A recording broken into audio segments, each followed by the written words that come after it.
And we are live! Hey guys, I'm Wolfie, and today we are going to talk about who goes and who stays for the 49ers next year. Take a look at some really crucial free agents next week. Not next week, but next year in the offseason. You let me know if you guys think we should sign him or not sign him. We'll talk about that. And then we'll also talk about things around the NFL as well, because there's some news around the NFL that I don't mind actually having an opinion on, and I would love to hear your guys' opinion on it, from Travis Hunter's girlfriend situation to Penix over Cousins, and of course, tonight is Thursday Night Football on Prime, Broncos versus Chargers. The Broncos actually look pretty damn good for what they are, man. For having a rookie quarterback, they're going to go to the playoffs, and they look pretty hot, man. And we'll go ahead and talk about that.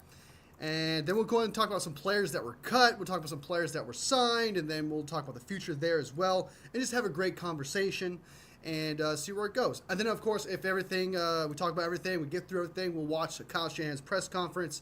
And we'll watch the players' press conference is of Deebo Samuel and Dre Greenlaw, who I really want to watch. I haven't watched it yet. I purposely wanted to wait for the live before we watch it.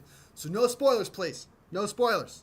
The only thing I've seen is the things like some clips of Kyle Shanahan saying signing Campbell was a mistake, which is something I'm glad he came out and said, regardless of it being obvious. You know, at least he doesn't glaze every single decision he makes, right? So that's something. That's something to be happy about. And we got I like this live, says Val. I appreciate you, Val. Appreciate you. Okay, and of course, since we don't have that subscription anymore to StreamYard, we got, I don't know if you guys, I don't know if it's over here for you guys. It could be over here for you guys, but for me, it's right here. We got the fucking powered by StreamYard logo bullshit happening. The 49ers, my little logo I created is gone now. Sad face. But hey, we can still share the screen. We can still watch some videos. We can still co-stream with Poggy, so that's not over. And speaking of Poggy, by the way, Poggy is someone I do a show with, if you're not aware, every single Sunday at 9 a.m. if sometimes been postponed, which like this last Sunday has been postponed till tomorrow. And tomorrow we do predictions, not tomorrow, but we did predictions throughout the entire year. And tomorrow we'll find out who won the previous week. And if I lost, then that means a punishment has to be made. If I won, then that means Poggy will have to is probably going to choke away the W. He's probably going to choke away the W. So we'll find that out tomorrow. So don't worry, the co-streams with Poggy are still going to happen. And well, you guys obviously go to the community tab and check out the punishment, and you guys vote on the punishment and let me know, because I want you guys to decide what'll be more entertaining for you guys to see who suffers, right? And then there was one more thing, but if I remember, I remember it. Sam in the house, good to see you. What's up? We got Val too as well. OG's up in here. Appreciate you guys. Thank you so much. And before we jump into everything, we are sponsored by water. Yes, there's water in this cup. I can't show you. This is water. We're brought to you by water. H2O. It's good for your skin. It's good for your organs. It's good for your body. Drink at least a cup of water a day, even though you should drink more, but a cup is nice. A cup of water is nice. Some people don't even do that. All right, water's good for you. All right, so let's go ahead and jump into the news of the 49ers first, and then we'll jump into the other subjects I just talked about. We signed offensive tackle Austin Pleasance, who is I believe we picked him up from the practice squad. He's now officially on the team. We got linebacker Chandler Wooten on the practice squad now. Mason Pline, who was on the practice squad, is heading to IR. He's injured. I know that Larry Kruger and a few other content creators were just in love with Mason Pline, and he's been on the practice squad ever since. Now he's hurt. Most likely will be back here next year. And we'll see what he could be. But a lot of people have a lot of high ceiling for Mason Pline. And a lot of people love Mason Pline. So hopefully it's better, and hopefully we see more of him. He's a big dude. He's like 6'7", 6'8". So if he can master that tight end position, that would be fantastic. Because we desperately need one in 2025 behind George Kittle, who's turning 32 years old next year. So it would be clutch for him to show up. And then we cut Ambry Thomas. We waived him. The Colts picked him up. Honestly, there's no love lost there. The dude had to go. He was not the best. I mean, he was so bad that they put Logan Ryan in the Super Bowl instead of him playing cornerback. Logan Ryan's old as shit, slower than Ambry Thomas. I disagree with that decision. I think Ambry Thomas probably would have been a better decision in that Super Bowl. But obviously the 49ers did not believe in Ambry Thomas being a third-round draft pick. So Peace out, Ambry Thomas. Wish you the best with the Colts, man, but it just did not work out for the 49ers. Wish you the best, man. And then Isaac Garendo. A lot of people love Isaac Garendo, but it turns out he has a hamstring injury. And I just watched San Francisco, the SF Niners, and what he said about it. It turns out Isaac Garendo has a hamstring injury. It's a lot worse than it's made out to be, and will be unlikely to play Week 16. Most likely will be shut down for the rest of the year because we already know what he is. We know that he's willing to fight. We know that he can make big plays. We know he's clutch. We know what he is. This is going to be a great opportunity for Patrick Taylor and a big opportunity for, I think his name, Isaiah Abaconda. He is, I want to see what he could do. So I want to see what this Isaiah guy can do, the guy we picked up from the practice squad and added to our team. I want to see what he can do. I like his college highlights. I like his athleticism. I want to see what he could do in this Kyle Shanahan scheme, so I'm looking forward to that. To me, this is a tryout for next year's running back backup position. So if Isaac Abaconda can't figure it out, Patrick Taylor can't figure it out, we'll go from there. But I feel like this is a tryout for next year for these two running backs. And I got the itchiest nose on the fucking planet. I'm sorry, guys. Oh, my God. All right. I like this live. What's up? Question, if Eat a Lemon wins the poll, will you eat the peel? I didn't think about that, but probably not. Probably not. I'll have to make sure that I can do that without getting sick. There's a lot of things I want to think of. I was thinking about doing eating the cinnamon challenge, but apparently you could die from doing that. And Poggy was like, don't do that. You could die. People have died from doing that challenge. Don't fucking do it. So I was like, okay. So I'll have to check to see what the case is with that, and we'll go from there. When are you setting up donos? I can't do that until I reach a certain amount of hours. So I cannot do it until I hit monetization. And I'm about 1,000 hours from view time for regular videos for monetization to be able to set up donos. But I will, when that happens, I will set that up for sure. And I appreciate that. Thank you for asking. That's awesome. Debo Samuel, why is he playing so bad this season? Says Val. It's just, honestly, I guess a lot of people don't really ask that. They really just say he's playing like shit instead of just asking the question. But I think he's just playing bad because, him playing running back, jet sweeps, screens, it's almost equivalent to just playing running back. And him being 28 years old kind of plays into that whole situation where I feel like that slows him down. Not to mention, he didn't really take care of his body after he got paid. I'm not trying to fat shame. I'm not fat shaming a damn thing here. But I'm just saying for a football player, he kind of let himself go for the next few years, and that's just what happens. Okay, he got slower. He lost his burst. He can't hit the screens anymore. It's honestly because he's playing running back for the past, since 2021, he's been playing running back. And he's never been really a great wide receiver route running wise. So when you're asking him if he's slowing down as a running back, especially being 28 years old, which is old for a running back, and he was never ever a really good wide receiver in the first place, add those two things together, he's going to be bad, right? He's going to be bad. But the problem that I always had with Debo Samuel was he wasn't real with himself. He wasn't honest with himself. He didn't have any self-awareness that this year he just wasn't good. That those two things came together and he just wasn't a good player. And that's really the criticism I have for Debo. It's not the fact that, okay, you slowed down, honestly, you should have took care of your body better, right? Also, I don't hold it against him because he was playing running back, and running back is you beat the shit out of yourself. You're carrying players. He did that all the time, broke tackles, carried players, did all the things he could, and I think it just caught up to him. The problem that I had was that he had zero self-awareness. He just thought he was always great. The greatness was always within him, and he's been playing great for the past 4 years, which he hasn't. Well, I guess he played great within 1 year, and that's about it. So that's why I think of Debo Samuel. Don't do that. My cousin did that, and he went to the hospital 3 weeks. Yeah, I'm not going to do that. Not even lying. Yeah, I heard it was bad, so it's a good thing that Poggy shut that down. It's good advice. I was able to get donos on my channel. I only have 100 subs, and I have 1 hour watched. Oh, really? It's not giving me the option when I try to do it, so. I'm calling it in the next 3 days. Debo will have 5 drops, 2 fumbles, and 40 yards. Damn, dude. Nah, I still feel like they're going to use him and try to give him the ball. I still feel like that's going to be the case, so. For the 100th time, every time I'm a Niners fan and they suck, don't say I'm not a fan. Dude, you have never said anything positive about the 49ers, man. But if you're a 49ers fan, I'm just a guy on the internet that doesn't believe it, okay? But I do not think that the 49ers suck because if the 49ers sucked, then we would have sucked last year. If the 49ers sucked, we would have sucked the year before that.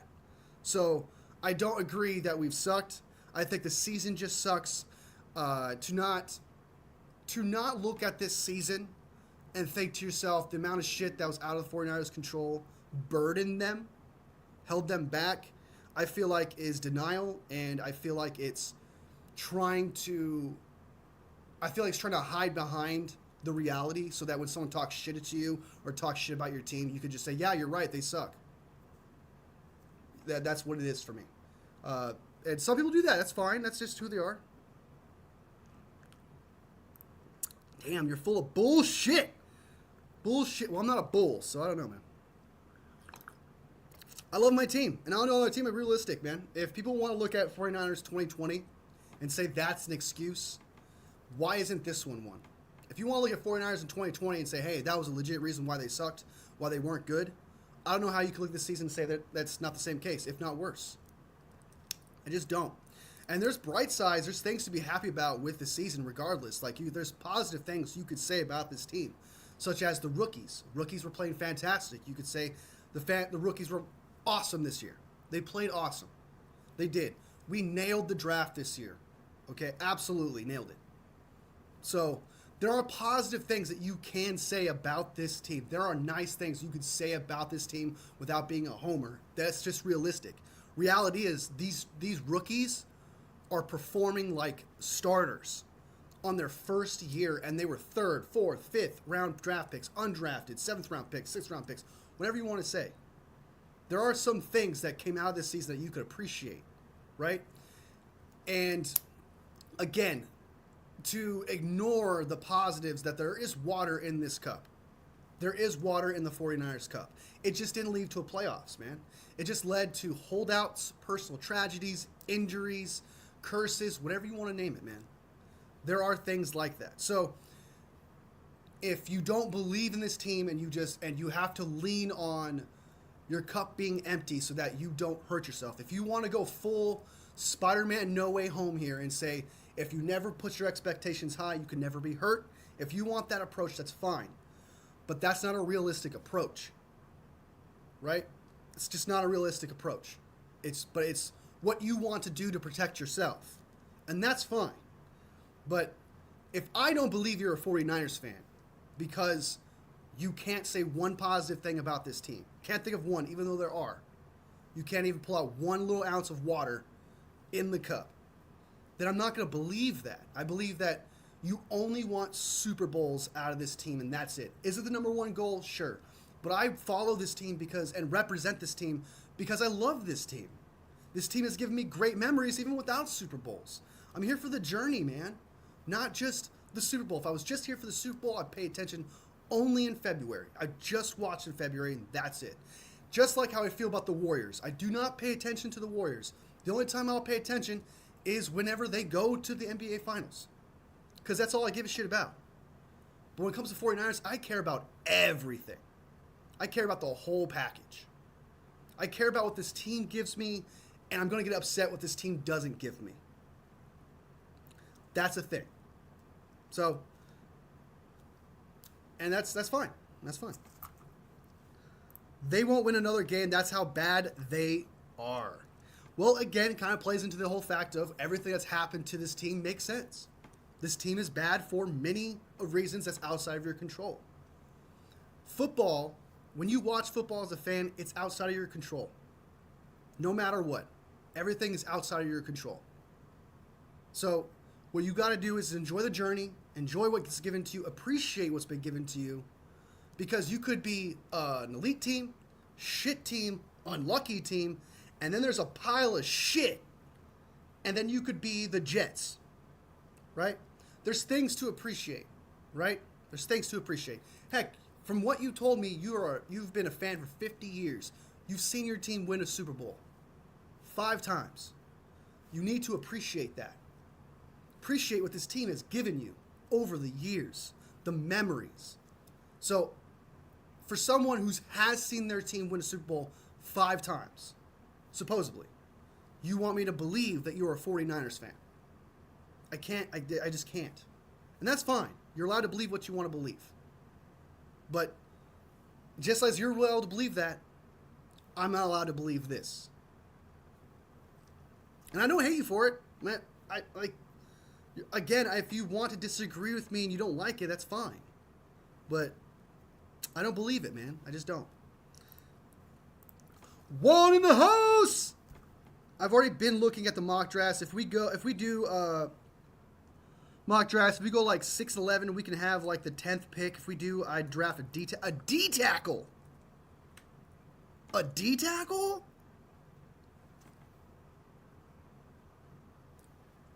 I disagree with that one. I do not think D tackle. I think D end is a higher priority than D tackle. I think center offensive tackle is probably higher than that. But I would definitely put D tackle at the fourth, maybe at the fourth most important position right now, probably somewhere in there. But definitely trenches are really important. I do like I think you have the right idea. Trenches are important. I think trenches should just be the main priority throughout the entire offseason. But I do disagree with the D tackle. I think D end's been way more of an issue because when Nick Bosa is hurt, everything's fucked over. Everything sucks. When we don't have a left tackle and center that protects Brock Purdy, who we're going to pay, either you agree with it or you don't agree with it, we need to protect him. So I think an offensive tackle with the first round, 10th pick would probably be the most important thing. Then maybe a center in the second round. And if you want to skip D end and go to D tackle in the third round, fine. But I definitely think that in the draft, if in free agency we don't address offensive tackle or center or D end, then if we address offensive tackle, center, and D end through free agency, then I would put D tackle first. So, but what else we got here? They want another game. That's draft. It is my opinion. Not wrong. It's my opinion. My ideal draft is first round D tackle, second round corner. Wow, corner. Wow, one game changer. Third round picks, O line, safety. Wow.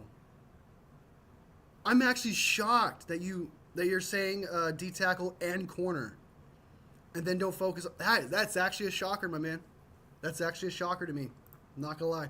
Should we tank, especially since Correndo won't play versus Miami? No, you can't do that. You can't tank. This team can't tank because just like I said last time, when Campbell quit, and when the players said what they said after the post game, saying, "Hey, we're gonna see what this team who wants to be here or not." These next 3 games are going to be a test of who wants to be here, who deserves to be here, because those were captains that spoke. George Kittle, Ward, Lenore, Bosa, all of them spoke saying, hey, these next 3 games are a big deal to us, or a big deal to our culture.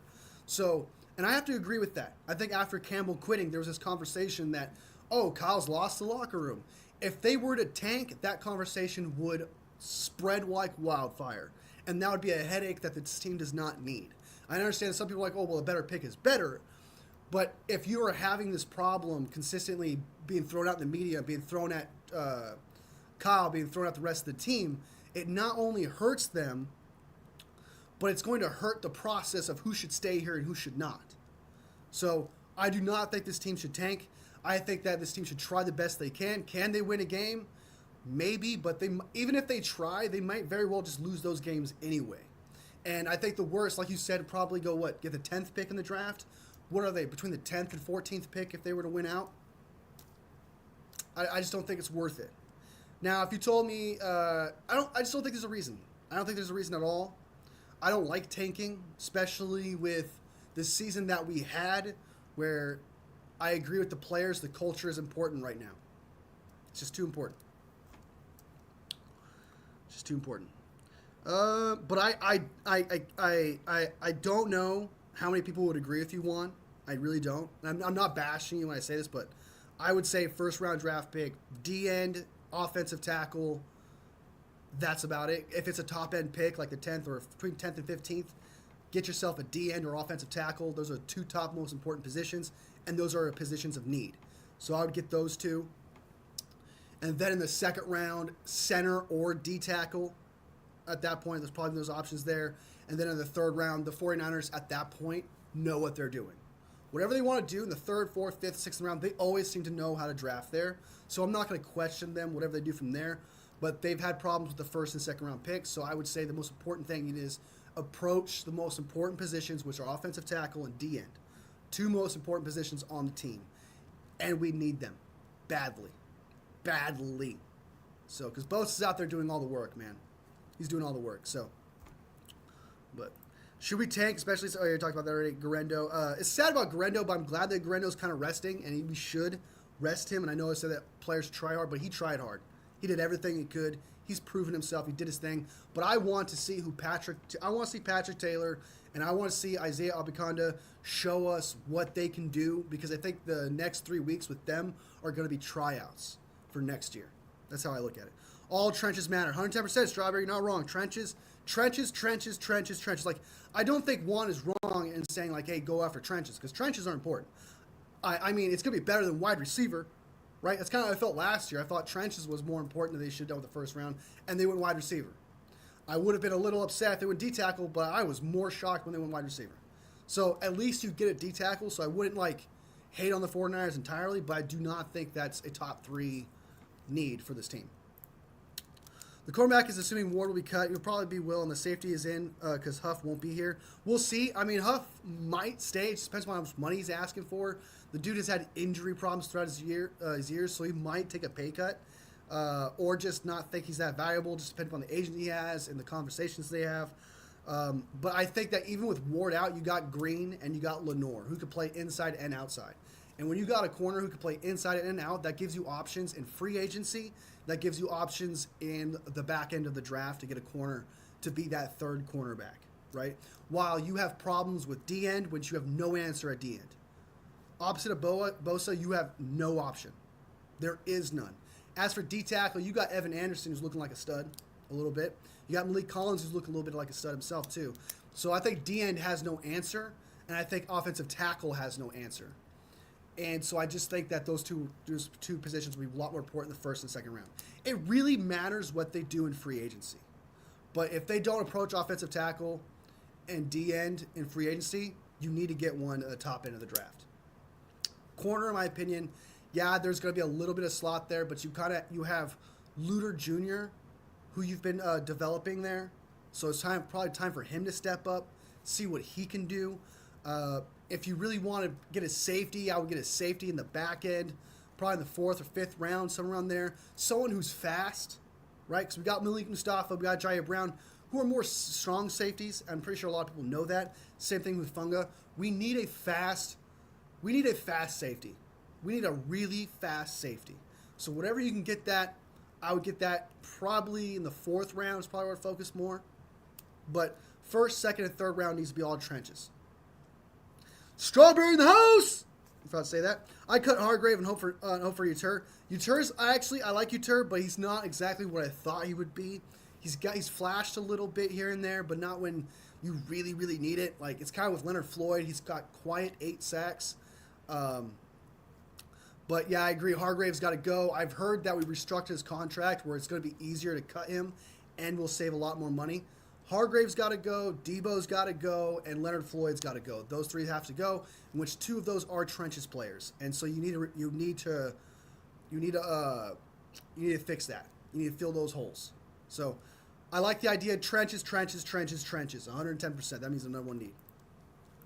The quarterback's assuming they don't need a tank. They won't be able to run in this game against the Miami defense, and Brock will be throwing the ball 40-plus times, and the old line will be ass, and everyone will be shit on Brock. Yep, good times, man. Good times. You're not wrong. Question of the day for Wolfie and Chet. Ward is hitting free agency. He won't be cut. That's true. What is the best kind of Pop-Tart? Strawberry, actually. You're not wrong, strawberry. It's actually kind of strawberry. It is strawberry. But I'm not a Pop-Tart guy. I really don't like Pop-Tarts. Tight end 2 will be the first pick, honestly, depending upon who the tight end is. If it's the best tight end in the draft, and he's a stud. I can't remember who it is, but there's like a really stud tight end in the draft, and he falls to him. I know I just said trenches players, but I feel like tight end, with how this 49ers offense moves in the run game, and they rely on their tight end to be a blocker, technically it's kind of the trenches plus a playmaker. And if they can get somebody who can be beside George Kittle, the defense would not know where to go. Like, because if you have a stud tight end pass catcher and you have George Kittle, who's one of the best stud pass catchers too, you have a 2 tight end set that would confuse the shit out defenses. Because who's the one that's going to break out? Who's the one that's going to block? So it really matters who they get at that point. I do see the 49ers drafting playmakers in the first round because that does seem to be the trend. But I wouldn't hate it. It just depends upon who the tight end is. If it's a reach, of course, I'd be upset. But if they got a backup tight end for George Kittle, who's going to be 32 next year, I wouldn't hate it.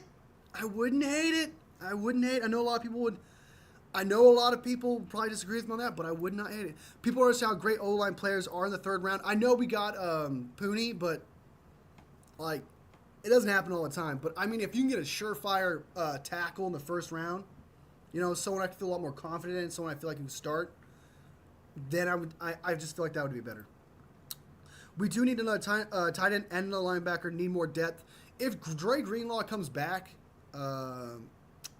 get a depth linebacker in free agency. Draft a linebacker in the 5th and 6th round. That's how I look at it. Cinnamon. Yeah, cinnamon's gross, actually. I'm very. They need both D and D tackle for depth and to get youth in that room. That's true. Evan Anderson's looking like a stud, though, man. Evan Anderson, I like Evan Anderson. I actually do. Plus cheap depth. We could also get additional picks from free agency who gets signed from by other teams. Yep. If what's his name? If Mason goes, which I don't think he will actually. If he goes, we're gonna get a high pick for him. So, but I don't think anyone's gonna sign him, to be honest. Just because he's gonna be a restricted free agent, so that means they have to give up a draft pick, which I'm not for. Hi, Wolfie. Everyone on the YouTube channel. Hope you all have a great Thursday. Michael in the house. Good to see you, man. I appreciate it, man. Appreciate that. Showing some love. That's what I like to see. I can't do Pop-Tarts anymore. Too sweet. I'm getting too old for that shit. Same here, man. Same here. I feel... I'm not trying to bag on people who eat Pop-Tarts, right? If you like Pop-Tarts, I understand where you're coming from. It's a sweet. But I feel a lot more gross after eating a Pop-Tart than I do eating a brownie almost. It's just not the same. It feels like it's just all bad, no protein. At least in a brownie, you got some protein. I'm just saying. I'm Michael, showing some love. Crazy idea to trade up in the draft and draft Travis Hunter's replacement for Ward. I love Travis Hunter, man, but I think Jonty should have won the Heisman. I think he should have done it. But I love Travis Hunter. He's a 49ers fan. I think it'd be great to draft Travis Hunter. I know I just said that I wouldn't like that, but man, he's a playmaker. He's an absolute playmaker. He's unique in so many ways. He can play wide receiver and corner, but I do think he needs to pick a position. I don't think he can play both in college. A lot of people are like, oh, a lot of people doubted me in college. College is not the same as the NFL. It's just not. Your stamina is great, but your stamina is not going to be that great when you're going up against heavier, faster people. And I know a lot of people are going to disagree with me on that, I feel like, but he's got to pick a position. If I was him, I would pick wide receiver because they get paid more. And he's good at it. And I think he was a better wide receiver than corner. I'm not against it just because there's a bias there with Travis Hunter. I have a bias because I love Travis Hunter. I love his potential. I love how unique he is. And I love the fact that he's a 49ers fan. And I have bias towards that. I wouldn't draft a tight end yet. Kittle's got at least 2 years left in him. I hope so. But I definitely think they need to get either draft one in the 3rd to 2nd rounds. That's third and on rounds, I think, more so. I feel like, because I do agree that Kittle has some years in him, but I do think that a tight end needs to learn under George Kittle. I think that'd be a great opportunity, especially during not his prime, but like as him going out the door. I think this is a good time as ever to get a tight end to try to find that one. Because what if you draft a tight end this year and he's not the answer? You draft one in the 1st round, he's not the answer. You're going to need to find that spot for him. And I just think that tight end depth is such an issue, and I think it was an issue this year. I do. I think two tight end sets for this team would be phenomenal. I think it would be phenomenal. Guards and centers can be found in the 3rd. OT cannot. Can someone name an offensive tackle that was a stud recently? I can't think of one. But you're all right, Strawberry. Guards and centers are way more of a 2nd to a 3rd round kind of type deal. I agree with that. Maybe even a early 2nd, 31st, 32nd pick. I wouldn't be against that, but the 49ers aren't picking there. Offensive tackles could play right tackle and left tackle. And with Trent Williams playing the way that he is right now, 37 years old, we need an answer there as soon as possible. Grant Cohn and Coach were talking about QBs the 49ers should go after the season. Kirk Cousins, Russell Wilson, Justin Fields, Mac Jones, Zach Wilson. Of course they do. I already know that. I already know that. Okay, so even before that, I know that Kirk Cousins, no matter what, is always going to be connected to the 49ers. Every offseason, someone's going to talk about it. It was talked about last season. It was talked about in the moment when he got that big contract with Minnesota. It was talked about it. It was talked about the year after that. Kirk Cousins will forever be connected to the 49ers as long as Kyle Shanahan's the head coach. Russell Wilson, that one's coming out of work just because he's playing good with the Steelers. Then again, Mike Tomlin has always turned bad quarterbacks into good ones, and Russell Wilson's just washed, man. He's a product of that system right now, and the Steelers have always gotten to 10, 9, 11 wins or whatever with whatever quarterback they have. People don't give Mike Tomlin enough credit in that aspect. I think Russell Wilson is not good right now, and I think I know Larry Kruger's really pushing that. Like, hey, if you get rid of Brock Purdy, Russell Wilson needs to be the guy. Sorry, Russell Wilson's not the guy. He's not. He's just not. He's done. Justin Fields. I like Justin Fields, but again, he would have to be a backup. Mac Jones. I see Mac Jones being picked up as a backup. Zach Wilson being backed up, but to say that these quarterbacks should start over Brock Purdy's wild, because Brock Purdy has shown a lot more potential, has done a lot more, significantly more than those players ever have. So to say if they're saying that, hey, these players deserve a chance, it's going to be a QB controversy, that's just them doing their thing. You know, and we all know what that is. They like doing their thing. They like pushing controversy in any way they can find it. And we all know there's nothing. If you want controversy, there's nothing better than pointing out the quarterback. All right? There's nothing. If you want to push a narrative to cause problems or, look at the negative of everything, quarterback is the way to go. Even if, doesn't matter what he did last year, doesn't matter what he did rookie year, just doesn't matter. That's what's always going to happen. But I wouldn't mind them as backups. I wouldn't mind Mac Jones or Zach Wilson as backups because I do think they're backups. I do. Do I think Russell Wilson would be a good backup? Yes, I do. I think those are good backup quarterbacks. But I wouldn't bring in Russell Wilson because there'd be too much of a controversy to handle. Same thing with Zach Wilson and Mac Jones, and maybe even Justin Fields and Kirk Cousins. So now that I said that, now that I think about it, probably not a good idea. I would like them as backups, but I wouldn't like it because the narrative would just be, oh my God, he threw that really great pass that one time in training camp. So you know what? He should start over Brock Purdy. And it's just, that's what's going to happen. We will likely get a comp pick for Ward. I hope so. That'd be great. Kirk Cousins as an option is an awful take. I know. He's done. He's washed. He's over. But he'll forever be connected to the 49ers no matter what. Always. He's Kyle Shanahan's guy. That was fucking 5 years ago. That was a long time ago. Like, things move on, right? Some people are like, what he did 5 years ago, he should still be able to do now. And I'm not trying to attack Larry Kruger for this, but Larry Kruger does that. Just because Russell Wilson is a Hall of Famer, and I do think he is a Hall of Famer, got Seattle the first Super Bowl, he went to a second Super Bowl back-to-back, he put up amazing stats, he was a phenomenal player.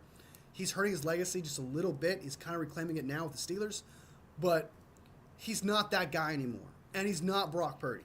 Not even close, okay? If Brock Purdy was on the Steelers, man, there would be no question that team would be a Super Bowl contender. They would have beat the Eagles. They would have done the whole shebang. Okay? So it's just Larry Kruger tends to hold on to players no matter what. Like, they can't just be, like 5 years ago, they were this elite player, so they must be the same player 5 years later. That's what I've noticed. And I don't mean that as a critique. I like Larry Kruger. I don't mean that as a critique. It's just what he does. Kruger also said about drafting a quarterback, like, no, we have a position we actually need to address exactly, especially if we have weapons at wide receiver that we have weapons at running back. You got George Kittle. And if Brock Purdy just had that much better an offensive line, if we drafted that situation and got him more protection, he could make better throws, be more confident in his receivers, be more confident in himself, and probably not be dealing with arm soreness right now. But I'm not against drafting a quarterback in the 6th or 7th round because you're trying to get a backup quarterback. and you want to get a quarterback that you could develop from the ground up, your playbook from the ground up, their confidence isn't shot as a backup quarterback. They actually believe in themselves, so when they come in, they feel like it's their time. I like that idea. That's what the Patriots did with Tom Brady. Not to mention it would push Brock Purdy to keep fighting for his job, and Brock Purdy's brought that up himself. So I do like the idea of drafting one in the 6th and 7th round as a backup because, with Brock Purdy getting hurt a couple times and this offensive line being trash, we kind of need one. And I'm not against the idea of drafting one in the 6th, 7th round. But to draft one 3rd, 4th, or 5th, I feel like would be excessive, and it would just give Cone and the rest of the people a ammunition being like, oh, you see, they kind of don't believe in him. So we do have other needs to address that are significantly way more important than backup quarterback. Significantly. So, and another, I thought about this a couple times. I didn't really want to bring it up too much because it's more of a what if thing, but people were like, oh, if Brock Purdy doesn't have these weapons around him, he can't be this guy. When the 49ers were the ones who drafted these players. Well, they traded for one, which is Chris McCaffrey, but for the most part, they drafted these weapons. They drafted these elite defensive players. They drafted these offensive players. What makes you think they can't do it again, especially with the draft they had last year? So you're getting Ayuk back. You're getting Pearsall, who deserves another shot. He is a rookie. Cowing is probably going to get more looks this time around. You have a very good backfield. Even without CMC, Mason, who's probably going to come back, and Isaac Guerrero, you have a stud. You have weapons still. And most likely, the team, based on the team's history, they're going to find another weapon. So it's not like, okay, let's say Brock Purdy does need these weapons. You can count on the 49ers getting weapons. They always do. And then this year, where there was holdouts from those weapons, personal tragedy because of those weapons, injuries because of those weapons. So if you want to say that, well, guess what? In 2025, the 49ers have the AFC South and the NFC South to deal with, and most likely they're going to reload on weapons. So to say that we need a backup quarterback and Brock Purdy's this guy or whatever you think of him, the 49ers have hooked him up, are going to hook him up with weapons. They always have. They did it for Jimmy Garoppolo. They did it for Brian Hoyer. They did it for Nick Mullins. They did it for CJ Beathard. They're going to do it for him. And guess what? They paid Jimmy Garoppolo a shit ton of money when the salary cap was smaller, and they still got those weapons. So even if you pay Brock Purdy, whatever it may be, $50 million to $60 million, somewhere between there, you can count on the 49ers, based on their history, to get weapons again. You're getting Ayuk back. You're getting CMC back. Who really just had bad luck tearing his PCL. It looked like he was coming back to form before that situation happened. And you got George Kittle, who, I forgot who said it, still has 2 years left. So, weapons still are there next year. So I don't get that. Pop-Tarts are not my favorite. Not my favorite either. Let's go. 36-year-old QB Lurie versus can't move in the pocket, can't play under center or play action. That's the worst idea ever. I know. You need a quarterback who can escape the pocket, and Brock Purdy can do that. I forgot I was saying, he's like third in scramble yards, so he's making Colt McKivitz look good right now. He's making that offensive line look a lot better than they actually are, because Brock Purdy, I can't tell you that when the last time that Brock Purdy was actually able to stand in the pocket and have days. I just can't. The dude scrambles a lot. And I do think that getting a guy who's a statue behind this line would be terrible. Aaron Rodgers would be... Take away how I feel about Aaron Rodgers, and you just look at his talent and what he could do moving around, that would be terrible. He would get sacked left and right. Especially behind this line. This line's terrible. And I would stay away from all the QBs from the 2021 draft. Yeah, you can't have... any quarterback that's going to create some sort of quarterback controversy is not the way to go. It's just not the way to go. Just stay away from those. Draft one in the 6th and 7th round. Put in Tanner Mordecai, who you've been grooming.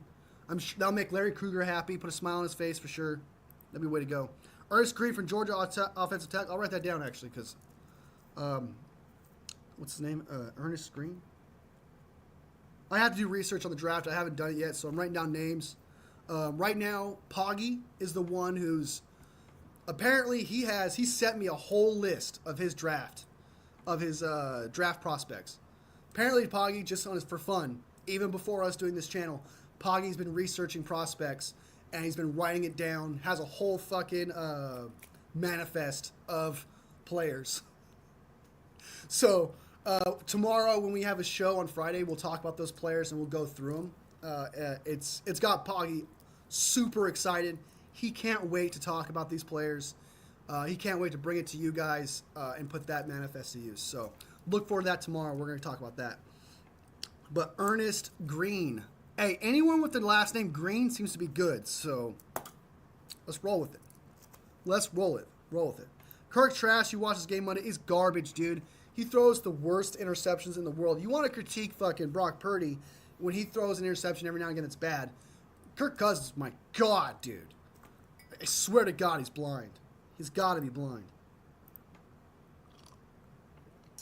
Yeah, he's washed. He's done. I don't mind the development offensive tackle in the third. I don't know if a third-round pick will be a starter. That's what I'm saying. You could get a steal in the third round, but most likely you got a development tackle out there. You're more assured in the 10th to 15th round, 10th to 15th pick to get a starting tackle. You're way more assured, and that's what this team needs. This team needs a starting tackle right now. So I agree with that. We could go after Darnold. That would be asking for a controversy for sure. That would be asking for a controversy. I don't know if you're trying to be funny there, but I don't think picking up Darnold. I think out of all the quarterbacks, I think picking up Darnold would probably be the.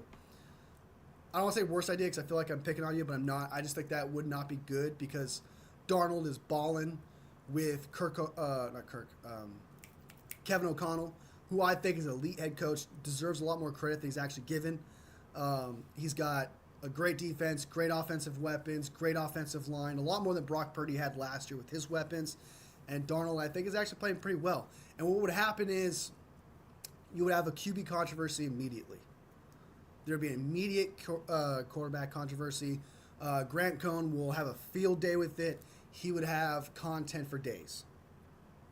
So I don't think that would be smart to do that. One, I wouldn't mind having Kirk years ago, but definitely not now. He literally can't move at all. People complain we haven't been doing play action this year. You can't do play action with Kirk. Agree. And people want, like you said, people have been dying for more play action, right? People have been dying for it. And Kirk can't do that. And I do agree. I think that Kirk Cousins should have waited out for Kirk Cousins instead of paying Jimmy Garoppolo. I never believed in Jimmy Garoppolo. I didn't like him. I never liked him. I never trusted him. And that's something I'll hang my hat on. I never fell for the Jimmy Garoppolo shit. Never did. Never, ever, ever did. Ever. I was very consistent with that. Kirk will be 50 and retire by 10 years, and people will still be speculating about Kirk. Exactly. As long as Kyle Shanahan is a head coach, if he goes to the Bears, Kirk Cousins is going to be connected to the Bears. This is how it's going to be. You think Carr from the Saints would be a great QB for the 49ers if we could pull a trade? I like Ohio State QB. I like the Ohio State QB. I have no idea. I'm terrible with prospects right now. So I have no idea who Ohio State QB is. But as for Carr, no. I think he'd be a good backup. I believe in Purdy. Purdy's the guy. Purdy's the answer. We're going to sign him. But if you're talking about backup, Carr wouldn't be bad. I think a lot of the quarterbacks you mentioned, I think, would be good quarterbacks. But the problem with these quarterbacks is they're going to come with a stigma. And I said that like 4 times already in this live, but just to reinforce it, it's just people are going to create a controversy of something that's not even there. You have to bring in somebody that's not going to create a controversy, which is going to be kind of hard because the draftism of Brock Purdy, because of what certain people who cover the 49ers, who are telling their followers, who listen to them, who take what they say to heart, are going to reinforce that criticism. So it's just, you have to be strategic in that way. You have to. I just think drafting quarterback 6th, 7th round and getting undrafted one is probably the best bet. I think that would be a lot smarter to do. Because we knew that Brandon Allen wasn't going to create controversy. You knew that Joshua Dobbs wasn't going to create quarterback controversy. So even if I disagreed, I also think Kyle and John Lynch agree with that assessment as well. You can't not bring in somebody who's going to create that controversy because it'll just cause more problems that you don't need. You don't need it. Michael, I think Darnold's going to make away from more than people assume. There will be a bidding war for Darnold in free agency. I think he gets about 40. Holy shit! You think he gets 45, 50, maybe 3 years, 2 years? But I do agree. I think there's going to be a bidding war for Darnold. I agree with that. There's going to be a trade for Carr. Ugh, no, Carr's not that good, man. I know what the Jets said. Oh, he could win us a Super Bowl, and then they don't sign him. They could win us a Super Bowl. Really funny enough, I think the Jets would have been better off with Carr than Aaron Rodgers. I truly think that. For the first time in a while, we don't have a QB controversy, but these divas are trying to make one for some reason. Yep, it's just how it goes. They're butthurt that Trey Lance just didn't work out. And when you put all your eggs in one basket on a quarterback and it doesn't work out, and you can't face the music, you're going to do everything you can to try to be right. You're going to do everything you can to be like, okay, well, I may have been wrong about Trey Lance, but you guys were wrong about Brock Purdy. So it's always going to be there. They're always going to feel that pain of being wrong. It's always going to be there. And as long as that's there, and they have a following, they're going to push that to the end of days. To the end of days. Right? This is how it. For real one, yep. Will CMC be playing well next season? I've already put it out there that I don't think he's going to be the same, but that one game, I was wrong about that. It seems to me that he does have potential to come back. I mean, you're asking the guy to come back from a lot at age 28, probably going to be 29, I think. You're asking a lot of CMC at that point. And I know I'm sounding like a hater, but it's asking a lot from CMC. It truly is. And I know there's believers out there that think he'll be the same.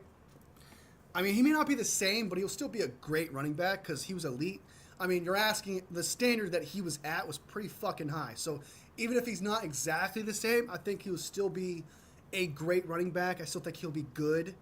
But I feel like the expectations of what we had last year before his injury and the offensive player of the year situation, I don't think that's going to be the same, in my opinion. But I still think he'll be good, if that makes sense. I still think he'll be great.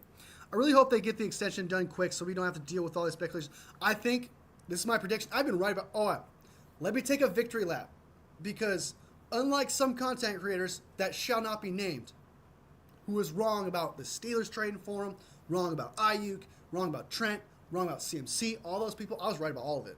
And so I was right about Ayuk signing the week that he signed. I was right about it. I was right that he didn't go to Steelers. I knew that wasn't going to happen.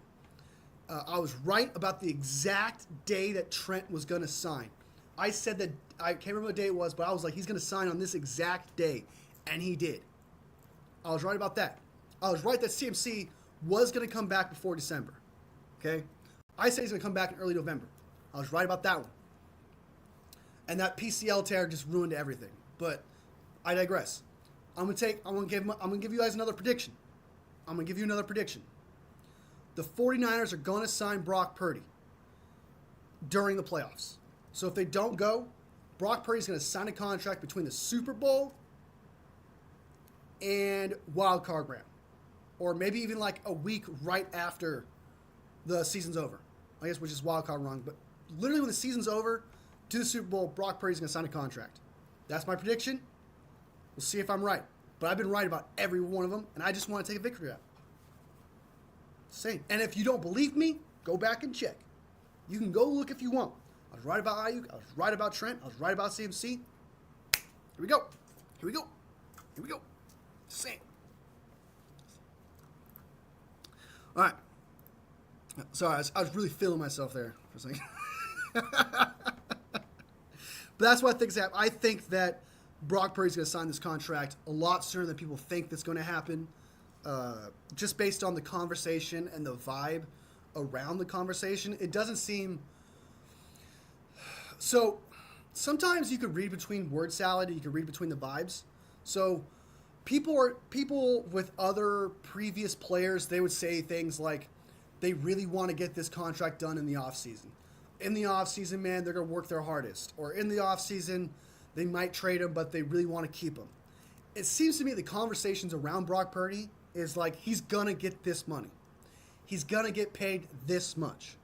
It's going to happen at this time. So it's like it seems to be the conversation is more of it's going to happen than it is I hope it's going to happen this off season. So it seems to me they're going to try to sign him as soon as possible. So that's my prediction. Between end of season to the Super Bowl, Brock Purdy is going to sign a contract. Hold me to it. Let's see if I'm wrong about that one. But right now, I'm 3-0. 3-0. 3-0. Have you seen guy unstreamed called FaZe Faux Shark? He is a buddy of mine who's a 49ers fan. I told him to watch you. I have not seen him, but hey, I'll keep an eye out. I'll give you a shout out, man, if he does. I see Darnold ending up Raiders, Giants, or Falcons if Cousins gets cut. I think the Raiders are going to draft Shedeur Sanders. I think that's their number one priority. But then again, the Giants, I think, have the number one pick, and I've heard the Giants might draft him. Based on how Deion Sanders is acting, it's almost like he got reassured that Shedeur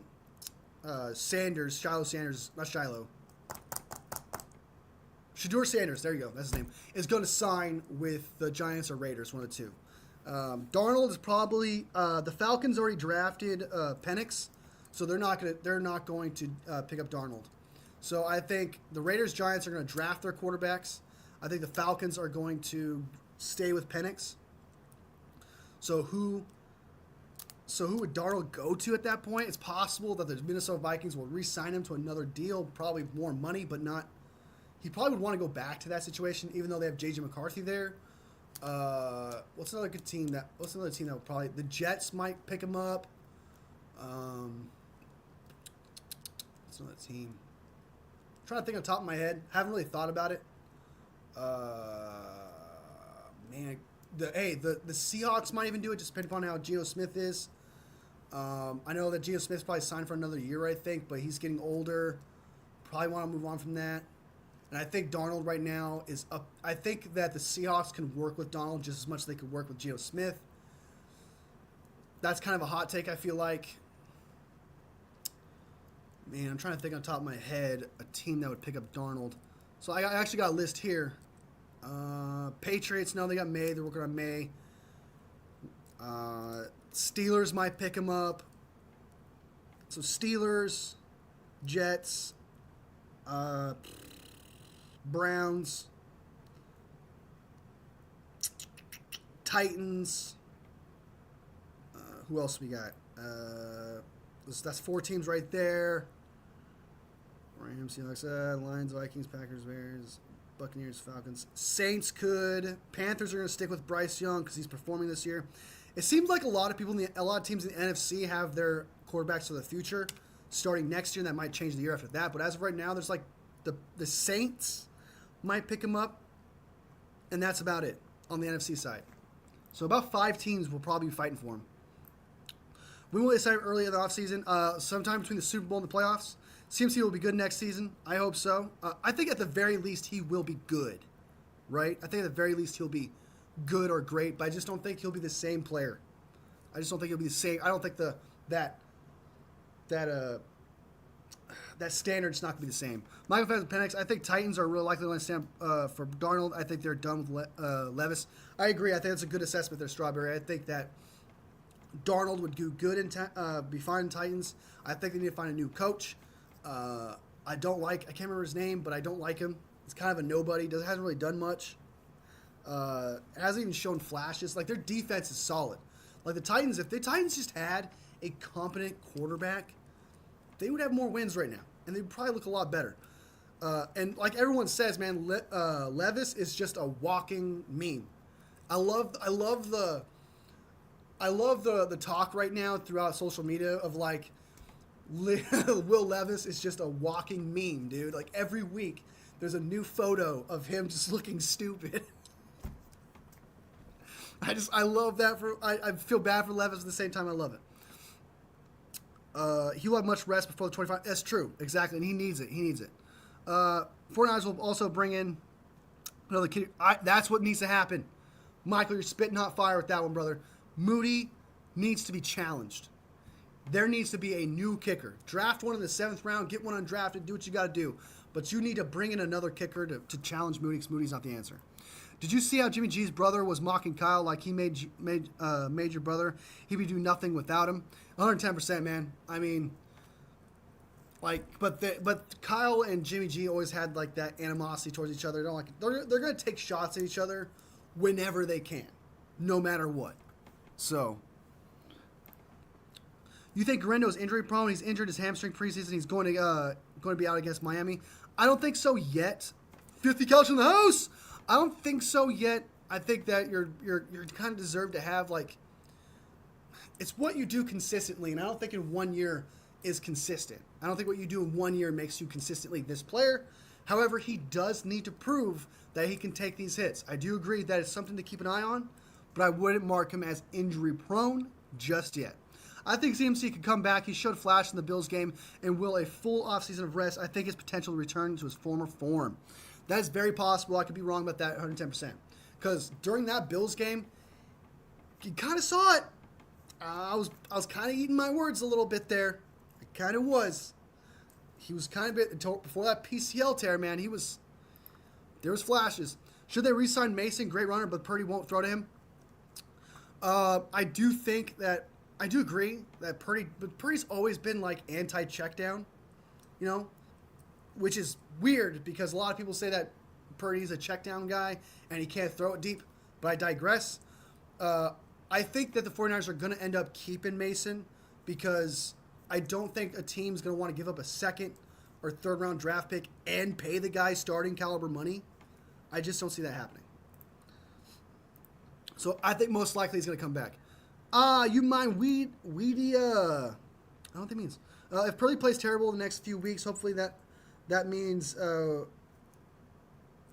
get him at a discount. I mean, on the bright side, I believe in Purdy.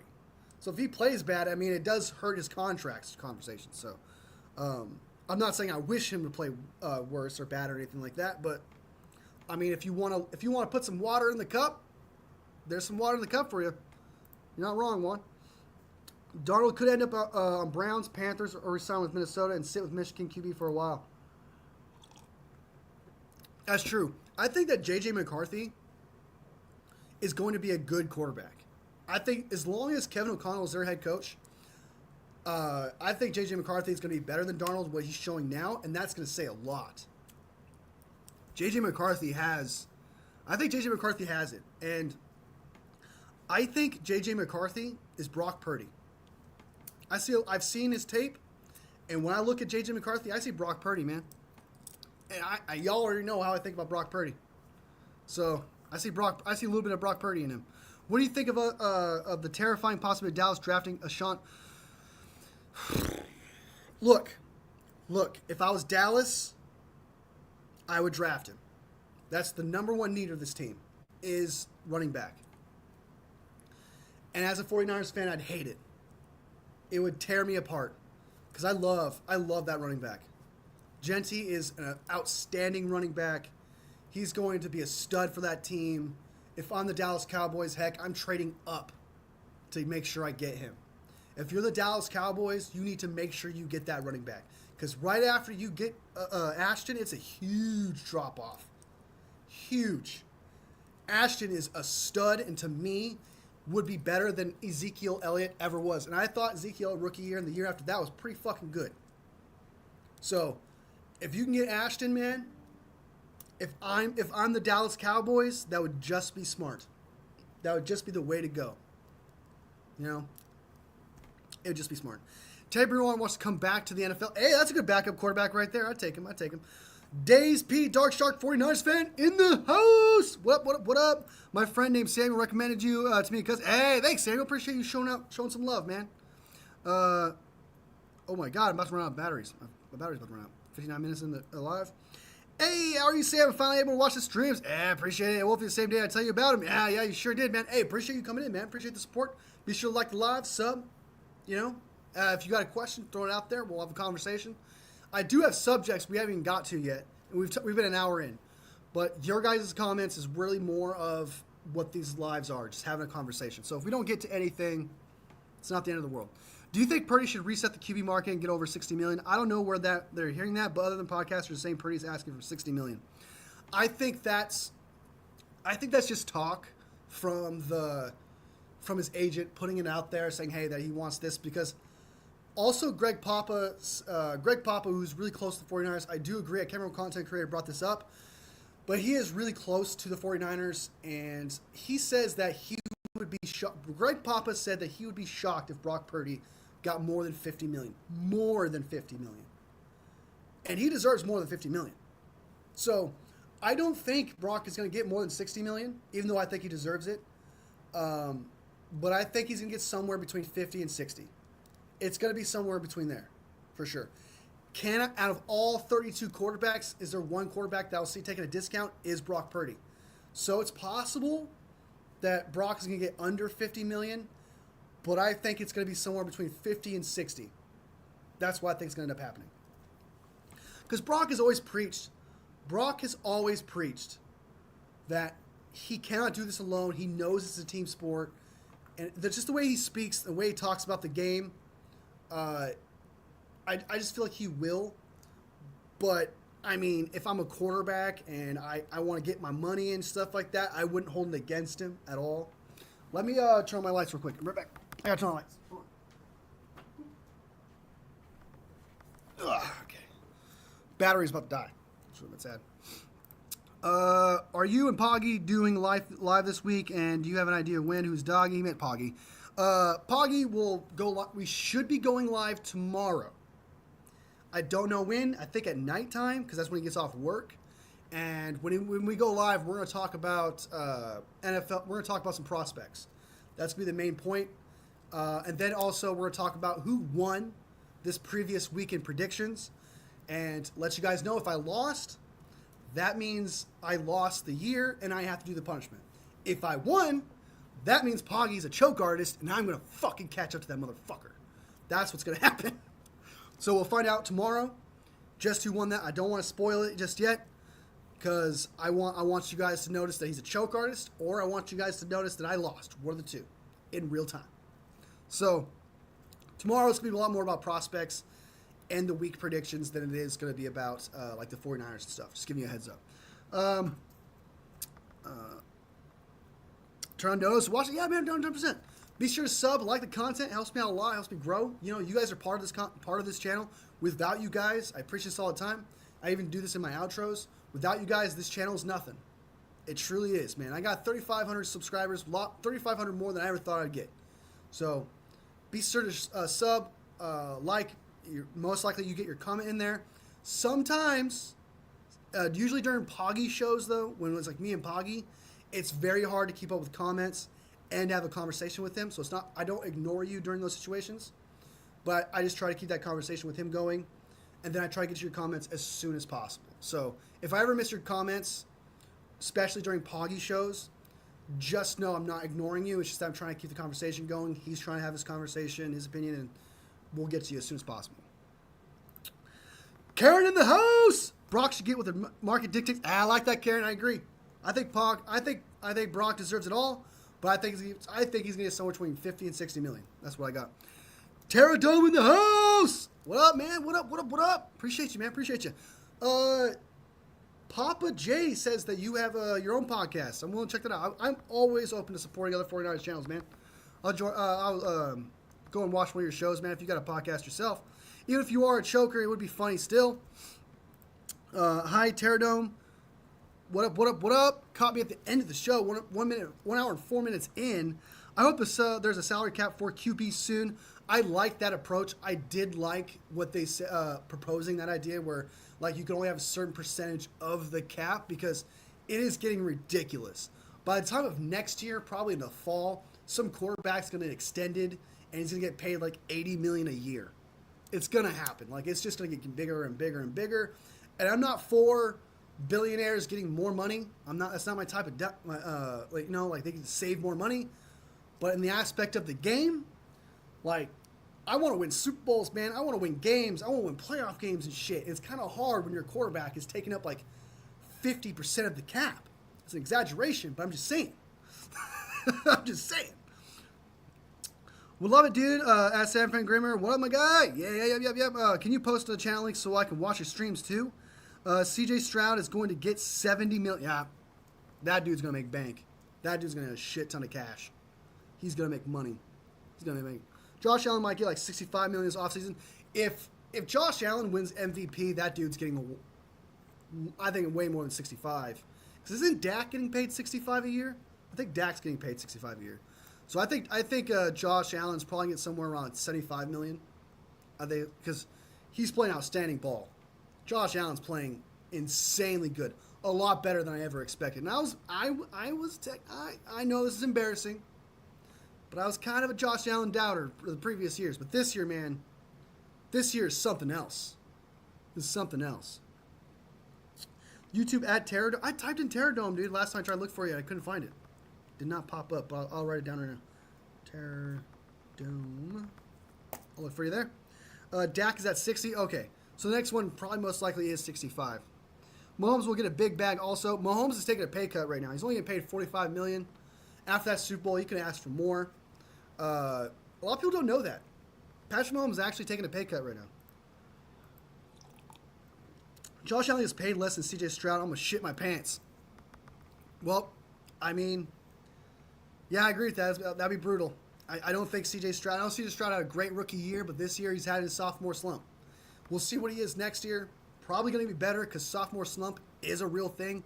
It does happen. So it's possible that CJ Stroud is going to get paid and will probably be good next year. I think he's going to play. I think CJ Stroud's going to play better next year. But Josh Allen deserves to get paid more than CJ Stroud right now. Yeah, that's true. Josh Allen wins the MVP and Super Bowl. His money will skyrocket. He seems like a good guy. His money will skyrocket. He's going to get paid a lot of money, Karen. A lot of cash. And a lot of people want to point it out, like when he got married to what's her name, Seinfeld, I can't think of her name, the actress, he's been performing just out of his mind. Ever since he got married to that chick. Props to him, man. Props to him. Usually sometimes when a quarterback gets married or they have some sort of distraction of some kind, they fall off. Not Josh Allen, man. Not Josh. That relationship must be fantastic. Must be fantastic. Mahomes getting that State Farm and T-Mobile money to offset all his fails. That's true. That's true. That's you're spitting off fire, Terradome. You're spitting off fire. He does have the State Farm and sponsorships. That's kind of what I hope with Brock Purdy. Like I hope he doesn't get a lot of money, and he does have some sponsors, right? And it's not like $20 million isn't a lot of money. Like $20 million doesn't set your ass up for life. I'm just saying. Hold on. I don't think QB should be paid based on the market. They should get paid based on the talent. The fact that Dak's making more money than Mahomes is insane. I agree with that too. Anyone getting paid more than Mahomes is crazy, but Mahomes is constantly taking a pay cut though. So when that happens, the argument of the agent is just going to say, well, he's choosing to take less money. My quarterback's not. And it should be like, it's just how it works. And I think that does come into play based on talent when it comes to, like, for example, Trevor Lawrence getting paid $55 million. A lot of quarterbacks deserve, not a lot, but like 10, maybe 12, 13, 14 quarterbacks deserve more money than Trevor Lawrence. So that argument is always going to be there. Like, if it's based on talent, man, then guess what? I should get paid more than that fucker. So, Spot Trek has Purdy's contract projected at $59 million. I think it should be $49 million. Just because not only is it under 50, it's also 49ers, 49. Get it? I think it just works. I just like it. Or 69. Because get it? Get it? Nice. Nice. Nice. Oh, we got a hater! Welcome, welcome, welcome, man. Welcome, welcome, welcome. Welcome. Welcome, welcome. Don't mind haters, just can't get personal. That's all I ask. You can hate, you can hate. Funny, CMC and Brock had worse years than both got in Minnesota. Got married. That's true. But CMC got hurt though. I don't know. He got cursed in that because of Madden curse and stuff. So I want to take that away. Brock did get married, right? That's true. But I don't think that's because, like, it's not like he had his weapons or like any like a starting wide receiver for fuck's sakes. Yeah, really just bad. I would say more bad luck than him playing poorly. He did play poorly against the Rams, but so did Matthew Stafford. Some dude has tons of sponsors. I mean, it's only right to get one of the greatest quarterbacks of all time as a sponsor. I do think that Patrick Mahomes is one of the greatest quarterbacks of all time. On mobile, I can't click channels unless I have on. I am mobile. Last for a second. Rams house is Zeddy Morgan. We got a Rams guy up in here. Hey man, you represent your team, man. Represent your team. It's better than people who don't represent the team. I tell you what. Shout out to you, man. Shout out to you. Mod, more proof of Jerry Jones is he's a terrible owner, dude. He's one of the worst fucking owners in the world. Terrible owner. It's absolutely atrocious. That dude has held back his team. Like, I don't wish the best. I'm glad that Jerry Jones is on that squad because they constantly make bad decisions, selfish decisions, narcissistic decisions. I like that because it holds them back, right? But if you want to look at it, take away the bias there and the hate for that team, my God, that dude needs to back the fuck up, dude. Back up. Pay to man, I'm CEO of Brockefeller Records. I like that, Brockefeller Records. All right. Get him that cash, Terradome. Give him that cash, brother. Get him that cash, my man. Stay single, people. If you're an NFL player, at least. Yeah, don't want those distractions, bro. Although, Blake, he's literally making peanuts right now. He's true. He's making peanuts. Like, Brock deserves money. Like, he's... Based on the season he gave us last year, and even during his rookie season, that man deserves a lot more money than he's given. Like, if you want to think about it, that dude deserves some retro pay. He deserves some retro pay. For sure. Brock has such a great story. Sponsors will love that, and what a great guy. He's just a good dude, man. He never throws his team on the bus, no matter what. He always thinks of a way of, like, how can I be better? What was my fault? And again, he just doesn't throw people on the bus. He gives straight answers. He doesn't have word salad like other players do, where they just... Like Jalen Hurts has word salad, says weird shit all the time. He has the weirdest responses to questions in the world. The dude's a walking fucking fortune cookie, I swear to God. Dak Prescott, terrible at press conferences, in my opinion. Comes off very narcissistic, very, like, poser-esque. I feel like Dak says too much. Right? He just says way too much, and it's just not right. I don't like it. Like, he just, for example, he got hats for winning the division, I think, last year or something like that, and going to the playoffs. It was like, I don't want to wear that clothing. I want to win. I want to get the next one. I want to get the next one. And it's just like, it just seems fake. And I'm not going to say like him as a person, because I know everything he's gone through, and I respect the things he's been through, and he pushes through. He's a very huge component and fighter for people who deal with depression, suicidal thoughts, etc. So I respect him in that manner. But him as a quarterback and at the podium, I don't like it. I really don't. Really honestly don't. Brock has such a great story. Did my last comment make sense? I don't know if I totally get it, but Jalen Hurts is a walking fortune cookie. He is, man. Like, I just don't get it, dude. Here's one thing. A lot of people are probably going to fight me on this. But when Geno Smith said, a lot of people wrote you off. Like, what do you got to say about that? I ain't right back. That makes no fucking sense. They're not expecting you to write back. They're not expecting you to say, hey, here's my response. Okay? They don't want one from you. They're just telling you you're not that guy. And just to be like, oh, I didn't write back. When you don't write somebody, right? If I don't write someone, for example, I'm not going to expect them to write me back. So when you say, well, I didn't write back, well, yeah, duh. That's what I expect. Like, I hate that saying as if it's a baller saying. It is not. It is not a baller saying. It makes no fucking sense.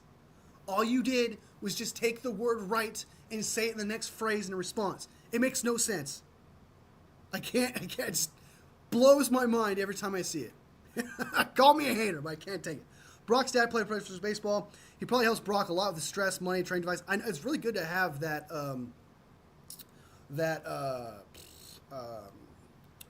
It's good to have someone who's been through that experience, so that way they can help you through it, get you through it, and so yeah, I do agree that's kind of a big deal for Brock. So, and another thing is since he is rich, he's from a rich family. Let's be real.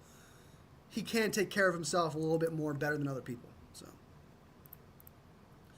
can I have a mod for a second? Mobile doesn't. Nah, I don't give mods out like that. So far, I just give it to one person, and that's Papa J.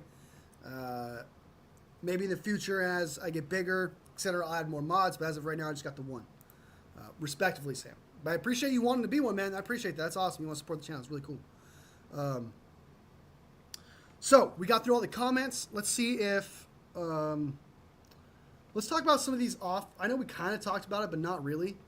But Penix over Cousins, I was kind of a hater towards that. I didn't like the pick, just because it's like if you sign a guy to this big money, who you are telling you're going to start, by drafting a quarterback, you're creating a doubt to that quarterback, right? You're causing him problems that he doesn't need.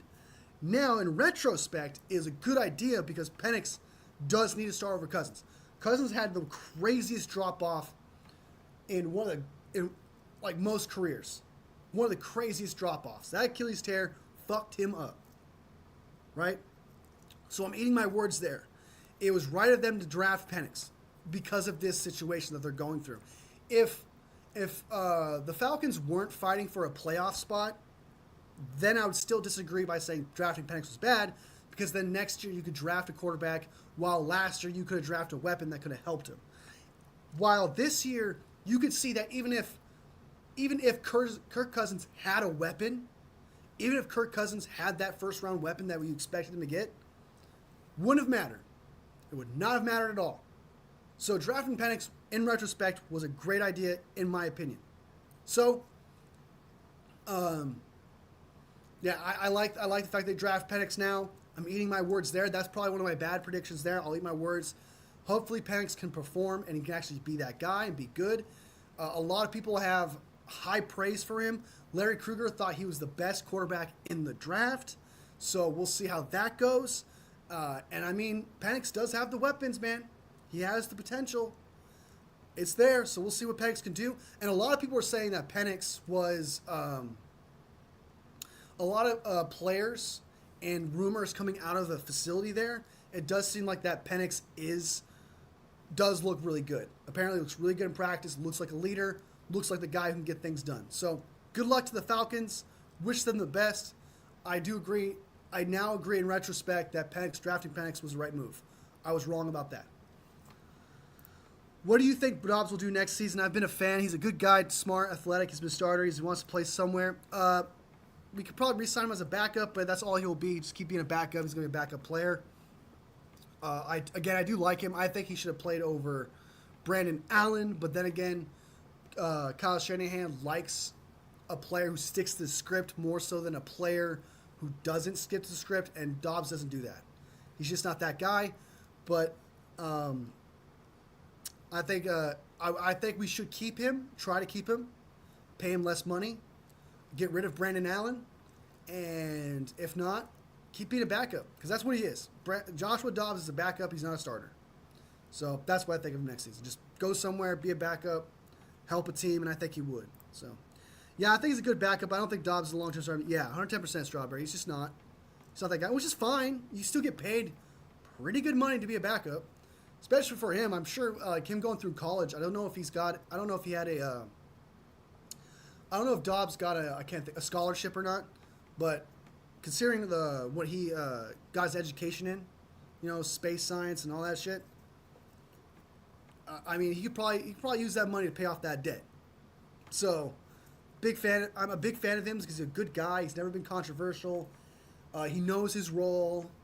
He supports the team. I think I follow him on TikTok and other places too. Like, he's a good guy. So, I wish him nothing but the best, man. I really do like Joshua Dobbs, just as a person, as a player, as a backup, I mean. So, I bet he leaves. He seems mad he wasn't the backup.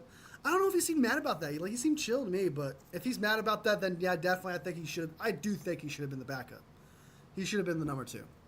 Just because he can make those plays, he can get out of the pocket, he can. He's willing to sacrifice his body to make the big play. I've seen it multiple times. I like him. He's better than Brandon Allen. Allen fits Kyle's system exactly.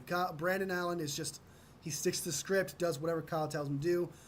Brandon Allen is Kyle Shanahan's avatar, essentially. So that's how he would use him. Also, who do you guys got tonight? Who do you guys got? Broncos versus Chargers. Who do you got? I'm super shocked how good Bo Nix is actually playing. Bo Nix, I did not. Okay, I made jokes. Okay, they were just jokes. I even made a comment saying, hey, I'm not saying he's going to be bad, but I was just making a joke about how him being a shit quarterback. I made comments about that. You can go back and check me on it if you want. I swear to God, I made jokes. Like, he could be a great player, good player, but he seems to be playing a lot better than I even expected or even gave him props for. Bo Nix is looking like a stud to me. An absolute stud. Sean Payton is working magic with that guy. At first, not so much. But my God, the Broncos might have their franchise quarterback. Super proud of Bo Nix. Again, a lot better than even what I expected him to be. Props to him. And I do think the Broncos beat the Chargers. I think the Chargers always... I'm not a Justin Herbert guy. Poggy's a Justin Herbert guy. He hates when I talk shit about Justin Herbert. I'm sorry, but Justin Herbert is just discount Wish Temu Josh Allen. Okay? He's got the arm, got the athleticism, got the size. You know, he can make plays here and there. Yeah, he has receivers dropping balls all of last year and stuff. But it seems like when you need a play from him, or he always plays to the competition. He never, like, blows a team out in some crazy way. Maybe he's done it, like, once or twice. But if there's a team that scores 17 points, you can count on him scoring 17 or less points. If there's a team that scores 30-something points, you can count on him scoring 30 points. He always plays to the competition. All the time. And if he doesn't play to the competition, it's bad. Like, he never blows people out. Ever. So, call me a Justin Herbert hater, but I don't really believe in him that much.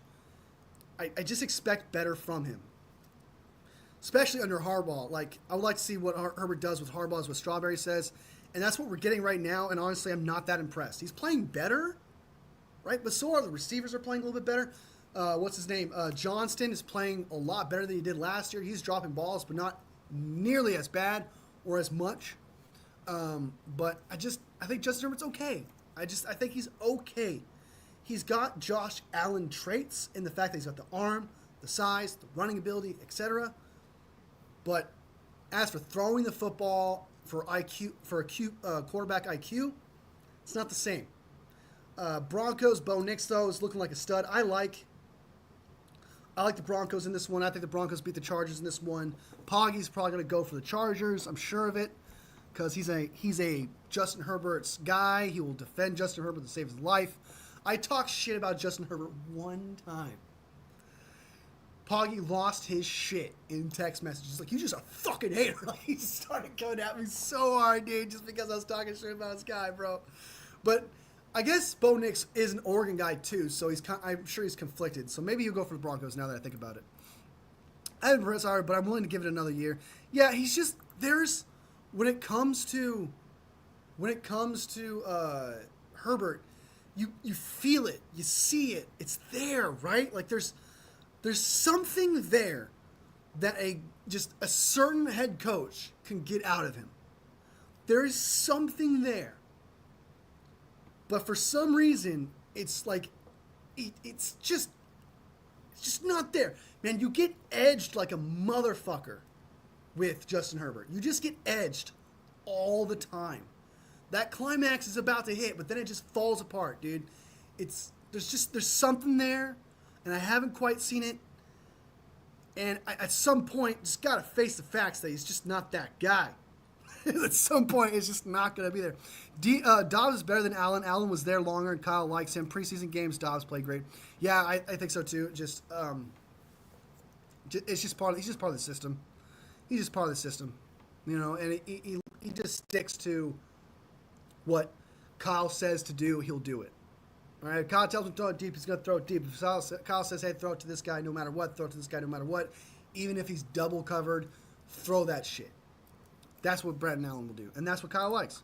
He doesn't seem to have that it factor, like he's not competitive. He doesn't care whether he wins, like kind of like Lawrence. He doesn't have that. I've never seen that leader-esque. I like that. I like that take. He doesn't have that it factor as a quarterback. Like, he's just not. And I know that was like his draft issue, like he wasn't a leader. I heard that too, but like it's just not there, man. Herbert gets a lot of passes. Mia loves him. What he's done in the play, he doesn't shit, dude. Like he's just not that guy, dude. He's just not that guy. But if you guys wanna troll Poggy tomorrow, bring that up, dude. He's not like it's so funny, dude. It's so funny. I stopped because I told him I would stop bagging on Justin Herbert to him. But he knows how I feel about Justin Herbert. He's a physical QB prototype. He's just so media darling. Yeah, he stays out of trouble. He's good at the podium, keeps to himself. But on the field, he just doesn't have the it factor. I agree with that. So, what was it? I think who said Val says she's got the Chargers. I got the Broncos. Who else? Karen's got the Broncos. Juan says I'm going Denver. Bo pick 6 could be a really freaking good. Bo pick 6 could be really freaking good. That's like a bad name, but you're giving them a compliment at the same time. That's a game changer. But Juan's got Denver. I got Denver. Karen's got Denver. Val's seems like to be the only one going for Chargers, which is okay. I mean, you'd be right like a motherfucker if you end up being right. So, and this one, we're talking about another thing real quick that I just kind of want to talk about for just a minute. I do not want to linger on this conversation because it's really technically none of my business, but I just want to talk about it because I see it all the time, and it kind of irks me a little bit. Travis Hunter and his girlfriend, I don't know if you guys heard about this, but it's clear as day that girlfriend is using him. It is clear as day that girl is a gold digger, right? We can all agree on that, right? It's none of my fucking business. Not only is it none of my business, right? There's other gold digger wives out there. It's not just Travis Hunter. Matthew Stafford's wife literally came out. I wanted to purposely make Matthew Stafford jealous, so I fucked his best friend. Not even fucking kidding. That bitch is a gold digger. It happens, man. You're an athlete. You're gonna have gold diggers left and motherfucking right. It's just 50% of the time, most likely, the girl's a gold digger. Okay? And I know a lot of people actually care about Travis Hunter in a way that he's an athlete, don't want him to go down the drain, don't want him losing his money, you feel like he deserves it, etc. Love, when it comes to love, and when you're obsessed with somebody, when you are absolutely obsessed with someone, like he is, and the stories that are coming out about him, like he is, he needs to learn the lesson on his own. Nobody. If you keep making fun of him, if you keep coming at him, he's not going to listen to you. He's just going to keep running to her. He's going to keep defending her because behind closed doors, she's going to give him what he wants, tell him the things that he wants. All you're doing is making him feel more depressed and distracting him from football because she's clearly not doing that for him. Like, she's clearly not being so much of a distraction to the point where he can't perform on the field. Love, obsession, whatever you want to call it, this is a lesson he has to learn on his own. And he may never learn that lesson. So leave the guy alone. It hurts me seeing that. Like, you're going to depress the guy. You're going to hurt him. And your intention is to be like, dude, get out while you can. I agree. I think he needs to get out of that. But he isn't the only motherfucker who has a gold-digging girlfriend, who doesn't have a gold-digging wife. So, it's just more present. It's more out there. Heck, for all we know, the motherfucker could have a humiliation fetish. That's a real thing. He could like the fact that his girlfriend is way more, some people don't like this, but more dominant. Could like the fact that she embarrasses him mostly. That could be a thing. That is his thing. That is his issue. That is his problem. And to act like it's just him is fucking stupid. I've been obsessed before. I'm sure a lot of people watching this have been obsessed with somebody where, like, even if they treated you like shit, you'd be like, oh yeah, but I'm still with them. That's life. You need to let him learn on his own. And he may never learn it. But when it comes to love, that's just how it is. You could be there for him. You could tell him one time. You could be a friend and be like, hey man, I just don't believe it, but I'll be here for you, brother. Support him no matter what. But once you tell him one time, at some point you're banging your head against a wall. Okay? You're talking to a wall. And if anything, he's going to push you guys away, and you're pushing him towards her. You're just making it worse. You're making the love stronger. You're making the whole situation stronger. So that's how I feel about it. I love the guy. I want to be on my team. But I just think that he needs to be left alone. So, and I do agree that she is a gold digger and she says stupid shit. But he needs to learn. I heard, why would she admit that? I don't know. Because, again, it could be a fetish of his, and it plays off each other. He could like that kind of a personality where she's just being honest 24/7, right? It just could be a thing like that. People are like that, man. Love can make you do that. Obsession can make you do that. Just need a great prenup for when you get the money. I agree, you need to get a prenup. But the people that are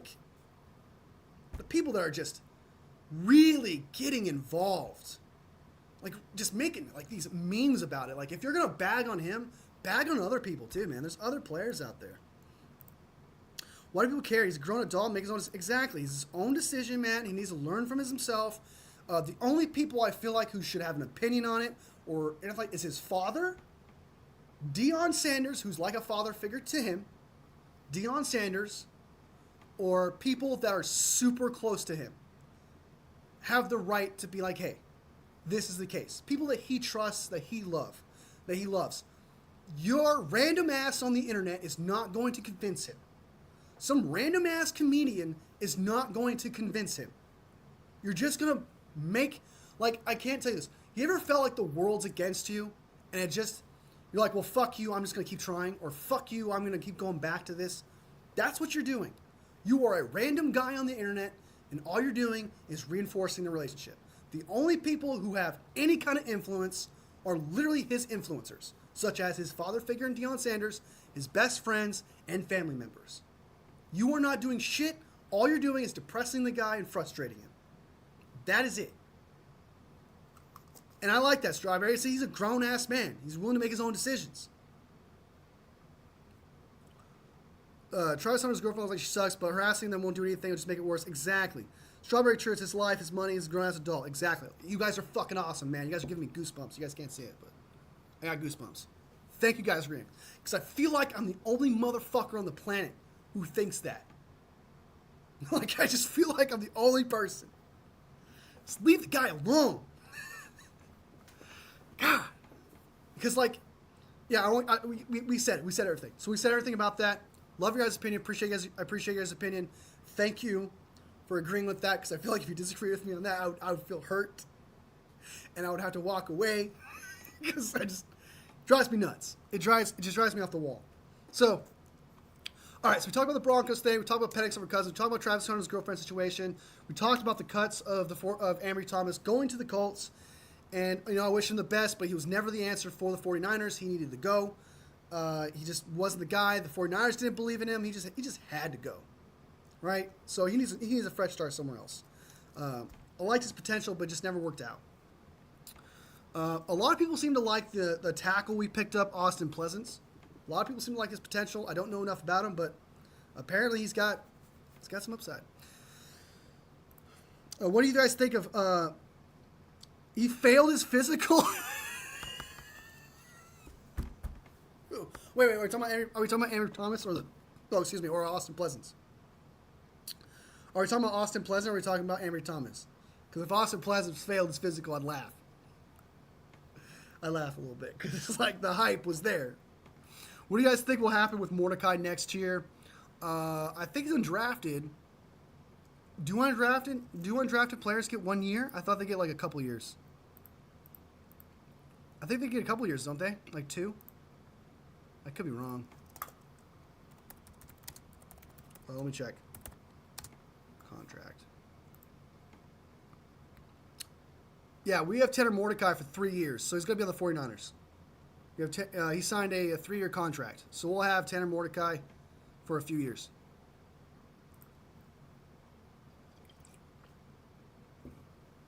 But I do think that I like Tanner Mordecai. I think he's got potential. I'm not on board as much as Larry Krueger is, because Larry Krueger fucking loves that dude. I'm not on board like that, but I do like Tanner Mordecai, and I do hope that he turns out to be a backup. And he could just be a camp body, which is fine. He's undrafted. He's getting paid the minimum, 3 years. Like Strawberry said, could just be a camp body, just be a backup. Ambry failed his figures for the Colts. Oh, he's done. So I do think Ambry's going to end up on a team. He's just not going to be on the 49ers for sure. I was convinced that Ambry Thomas was just going to be the new Deontay Johnson. I was convinced. And that might still be the case. Depends on how he left the team, right? It just depends upon how he left the team. Was it, did he leave the team with animosity? Does he hate the team? Does he hate Kyle? Does he hate being cut? Whatever, it just depends. But I can see Ambry Thomas being that 53rd guy that sometimes gets cut like twice a year, journeyman type corner. I see that for him. Larry is very high on Mordecai. So fucking high on that dude. As of late, he's been a little reserved. I can't remember who it was. I think it was Dieter brought it up, and then he was like, I know you're high on Tanner Mordecai. And he's like, yeah. Like Larry Krueger's backing up a little bit on Mordecai. So Krueger would push Purdy off a boat for Mordecai. He would, dude. He fucking loves that dude. Because it's the next man up. Because if Mordecai comes in and he turns out to be just an elite quarterback, better than Brock Purdy, that would be another thing he can add to his resume as being correct. You could add that to your resume, being a great guy. And even Larry Krueger has brought up that he's a huge fan of drafted free agents and being right about them. He's brought it up himself. He said this himself. He's like, for some reason, I just got a thing for these day 3 picks, undrafted players. So, I do agree. Larry's pushing Dobbs off the boat, too. He hates Dobbs, dude. Does not, even though Dobbs, I know Dobbs had that one bad game where like 5 interceptions or some shit after like 5 games. But those first 4 games, when he was in Minnesota, I think it was, he was a god, dude. He was a miracle god. And that's something you hang your hat on. You don't expect a backup quarterback to consistently win throughout. You just want him to perform on some level. And that's what Joshua Dobbs can do. He can perform on some level to where you can win games with him. I've seen it. The man wants to win. So I feel like his expectations of a backup quarterback is too high, right? And he hates Joshua Dobbs. Absolutely him. I feel like he lost him a parlay or something. Like he's got something towards Joshua Dobbs he does not like. Like he must have screwed him over on a bet or something. Because there's some animosity there. The way he talks about Dobbs, dude, is crazy. 49ers are a whole by finding cornerbacks, though. For example, Womack has been great. So had another guy who's been anemic. I forgot.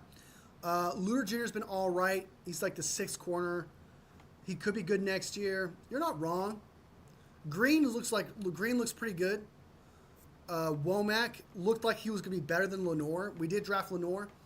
I wouldn't say horrible. I'm not trying to disagree with you for the sake of disagreeing with you. I would say probably like below average to average because they were right about Lenore. They were right about Seems Green so far. Who's other corners they drafted? Ambry Thomas. I know they drafted more than Ambry Thomas. Womack. That one guy who's now on the Lions, I think.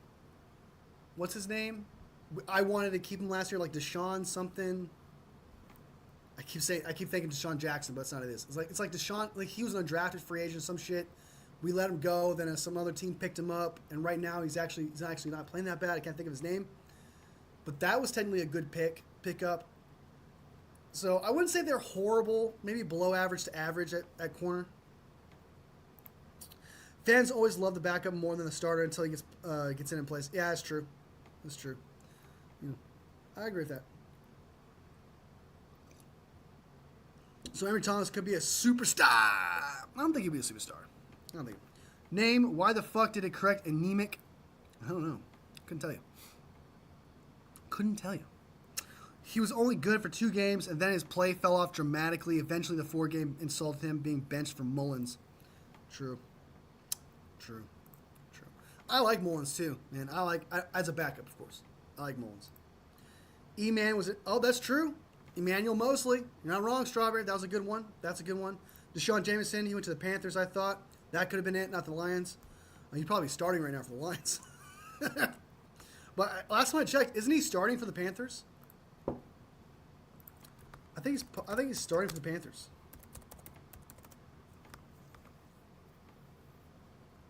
Nope. Deshaun Jameson is on the Pittsburgh Steelers. He's 5'9".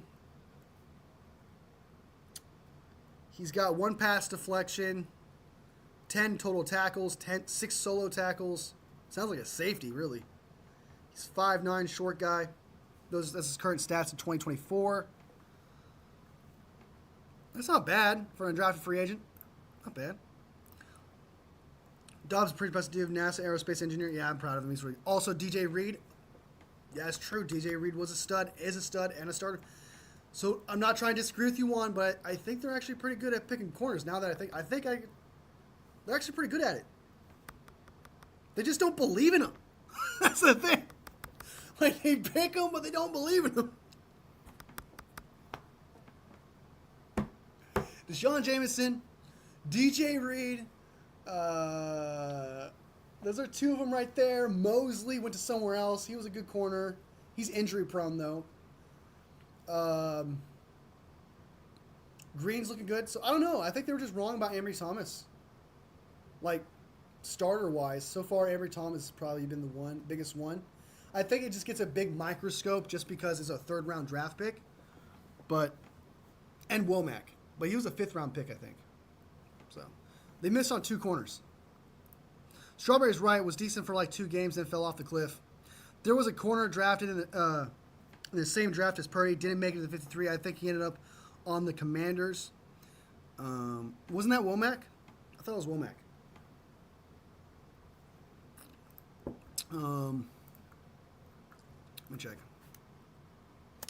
49ers 2022 draft.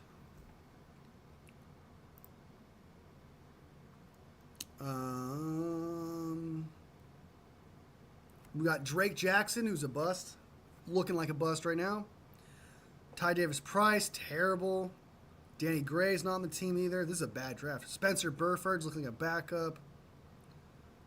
Samuel Womack was the guy we drafted in 2022.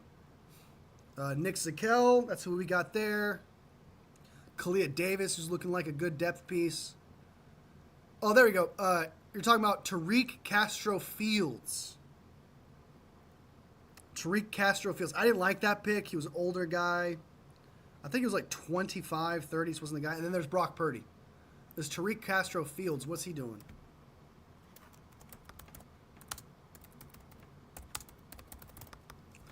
Tariq Castro Fields. He is currently on the Eagles. He's 25 years old. I thought he was older than that. I thought he was old as shit.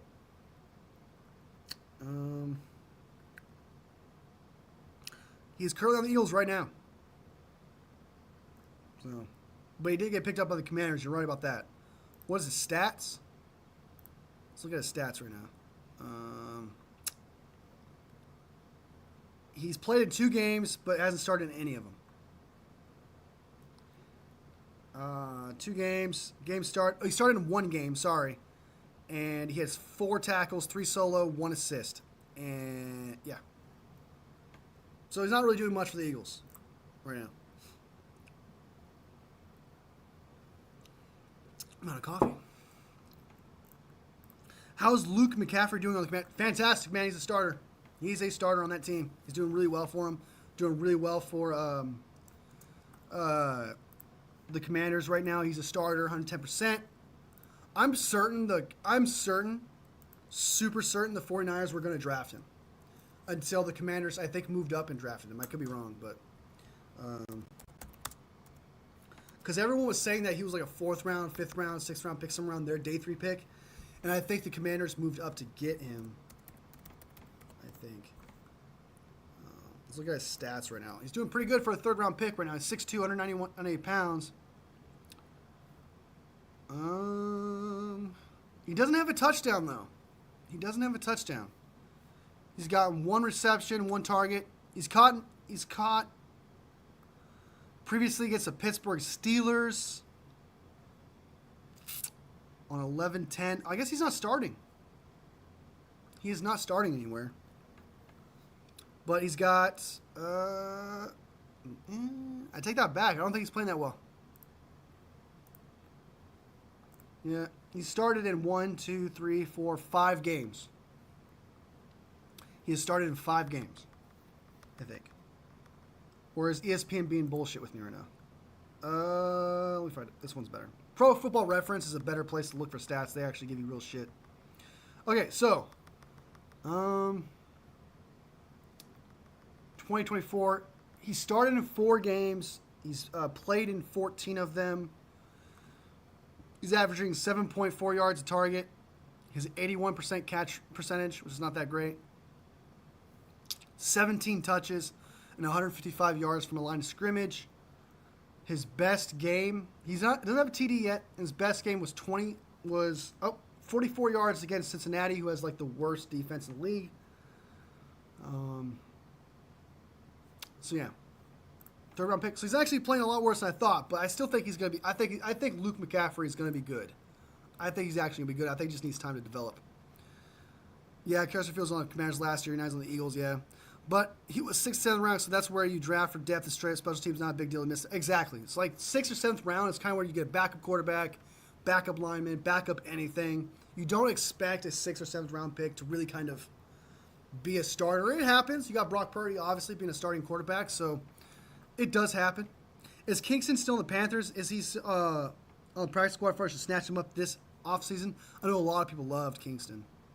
What's his first name? First name. O-line Kingston. Jarrett Kingston. There we go. His name is Jarrett Kingston.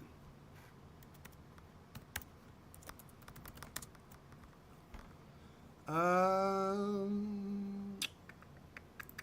think he's a free agent.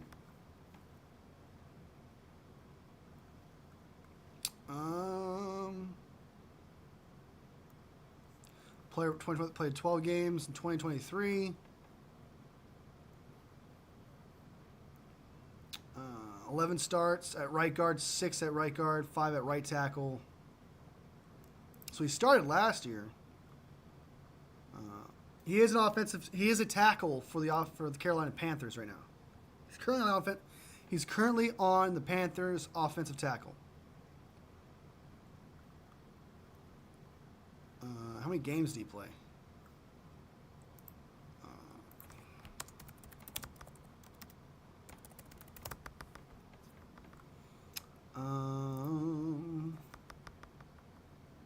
It's not telling me.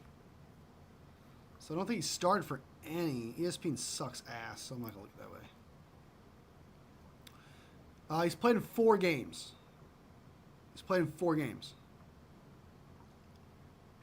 According to this. He hasn't started in any of them. He's played in 4 games, hasn't started in any of them. So, not really doing too much. Nothing crazy. Luke was a QB in college and then transferred to Rice and changed his position to wide receiver. He only played like 1 full year as a wide receiver. So yeah, I'm sure development is needed there. I agree with that assessment. Like Luke, I do agree that I agree that he did have, not agree, but yeah, he did play quarterback and then he moved over there. I thought he was really good in college. I thought he showed some flash. I thought he showed some potential. Showed a little bit of like some CMC stuff. Not exactly CMC stuff, but he was definitely worth a 4th round pick in my opinion. So, who does everyone think will be in the Super Bowl? I'm going Bills, Lions. Lions have lots of injuries though. Packers could sneak in there. It's going to be a team I hate. The Super Bowl is going to be the Chiefs and probably the Eagles. Who else? Eagles. It's probably Chiefs and Eagles, to be honest. The reason why I'm not saying the Lions is because they're dealing with some serious injuries on defense that by the time their defense comes back relatively good enough for the NFC Championship and Super Bowl, they're going to lose in divisional or wild card round. So I just think they have too many injuries on the defensive side of the ball. They just lost Montgomery, so I'd argue that they're done. I think the Lions are they're gonna lose out in the wild card or divisional, which is sad because the Lions, man, that fan base deserves a Super Bowl or a Super Bowl appearance at the very least. I feel bad for the Lions, man. If the Lions can make the Super Bowl with what they got, props to them. Ben Johnson's a stud on offense. If that's the case. But it's going to be a Super Bowl I don't like. It's going to probably be the Chiefs and Eagles again. Hopefully it's the Lions or Vikings. That's what I want. I want Lions or Vikings to win or go there. As for the AFC side, I think it's going to be the Chiefs, but I'd rather it be the Bills. Heck, even the Ravens even. It can't be the Steelers. So I guess those are my teams right there. Tyler the host, coolest Chiefs fan I know. Chiefs play great when it matters. Colors are red and green. Yep. It's possible for sure. The Chiefs play great when it does matter most. You're not wrong. Patrick Mahomes plays great when it matters most. I do think they need to rest his ass. Do not play Patrick Mahomes. You made the playoffs. He's a god in the playoffs. He makes the plays that he has to in the playoffs. It's okay to not get the number 1 seed. It's all right. It's not going to be the end of the world. Carson Wentz is a backup quarterback that can probably get you at least 1 W and probably still seal the number 1 seed. You got to at least give Patrick Mahomes this game off against the Steelers. I think on Saturday. I think they play the Steelers. You at least got to give him the game off. You need to give him a little bit of break with that ankle. Okay, because it's just going to be 1 tackle away before they're done. Before it gets worse. So if I'm the head coach of the Chiefs, whenever I'm a Chiefs fan, I would want Patrick Mahomes to not play just because he needs that break. Fucked up his ankle pretty bad, and it's going to take just 1 sack, especially behind that line, for it to get worse. He could break his ankle, and he's out. He could tear his Achilles. He could tear his MCL because he has to compensate now for his other leg. So I wouldn't do it, man. As a Chiefs fan, I would just put Carson Wentz out there, see how bad it is, see if he can get us a W. I don't know. They've proven they don't need a number 1 seed exactly. They've proven that, man. The Chiefs got it, dude. The Chiefs got it. They got it. You know, honestly, I don't see, even if I don't want them winning the Super Bowl, if I was being honest with myself, I don't see how I can say they're not winning the Super Bowl. There is nothing until someone beats them in the playoffs, not named Joe Burrow and Tom Brady. I'm not going to sit here and say the Chiefs aren't going to lose. I can't do it. I can't confidently say that. I'd be lying to you. And I don't lie to you guys. I tell you exactly how I feel. Chiefs beat Buffalo and Baltimore on the last season in the playoffs. They don't care where they play exactly. If there was a year, where the Chiefs would lose, it was last year. And they won a Super Bowl. So, my week is worse than my life. I wanted Mahomes not to play in the weekend. Hey, dude, you're fine. You're fine. This is not your worst week in your life. If you've been a Chiefs fan your entire life, your worst week in life has probably been 2018, 2017, 2016, 2015, 2014, 2013, 2012, 2011, 2010, 2009, 2008, 2007, 2006, 2005. All those years are significantly worse than whatever you're going through right now. So as long as you've been a Chiefs fan, it's not the worst in your life. I promise. I promise you. KC excelled in all 3 phases defenses, and that defense is number 1, man. Me and my girlfriend broke. Oh, I'm sorry, man. There's more fish in the sea. I know a lot of people say that, but you're young. There's more people out there. You'll be fine, man. Trust. Mourn what you got to mourn, but my advice to you is, man, you got a lot of years ahead of you. You're going to meet a lot more people from here on out. You're going to meet all kinds of personalities. You're fine. You're going to be fine. Trust. So, trust me. I've been through the whole high school, college, fucking love shit triangle thing. You're going to meet a lot, and I mean a lot of people. You'll have a lot of chances, trust, to find someone you're the one with. You're going to find that one person. Don't worry, there's a lot of people out there. So, Keep your head up high, man. Keep your eyes open. You're good, man. You're good. All right, so we did not get to the video of Kyle Shanahan. We did not get the video of the players, so I'll most likely just do a recording of that, and then I'll post it tonight. And then respond to that way. I'll read your comments. I always try to read comments whenever I can. I don't always get comments, by the way. I don't always get notifications for them. Sometimes I miss them. Sometimes I get them. It's weird like that. But I'll most likely read your comments on those videos. I'm going to watch them probably later and then just obviously get my opinion on it. We'll break those down. And, yeah. And it's always good when we don't get to the other shit that we wanted to watch, right? Because that means we had great conversation. 1 hour and 55 minutes of just nothing but great conversation, man. It was a great day. Breakups are tougher on the holidays. Lots of efficiency out there. She wasn't the one. Exactly, man. There's a lot. Sorry about it being the holidays, and that's the time for it, man. Sorry about that, dude. But, again, there's going to be more holidays. There's going to be more out there. Just hang your head up high, dude. Keep your eyes open and try to enjoy yourself whenever you can, man. Truly. Truly. So, I'm going to bounce. Get out of here. We had an excellent conversation. This was a W stream, man. You know, this was great. Val, thank you so much for the compliment, man. Good show. I thought it was a good show, too. You guys made it what it was, man. We talked about everything under the sun. It was fucking phenomenal. This was an A+ show, and you guys made it that. So thank you so much. Thank you, Strawberry Rex, for everything you have to say, man. Great conversation. Karen, thank you so much. Love what you have your input as well. Tyler Helton, coolest Chiefs fan I know. You'll be fine, man. Your week's going to be as for football, man, you're going to be just fine. As for your future with love and stuff like that, it's going to be just fine. You're going to meet a lot of people, man. Hang your head high, dude. Don't give up. Strawberry Reacts, I think I already said what's up, but a bonus. Appreciate you, man, of course. Juan, thank you so much for your comments, man. I appreciate all your comments, what you have to say. Who else we got up in here? There was somebody else. What the fuck?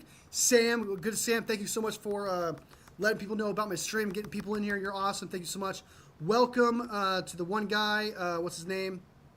When I see it, I'll see it. Terror Dome. I'll try to check out your podcast and your show. I got it written down here. I'll check it out, man. Appreciate you.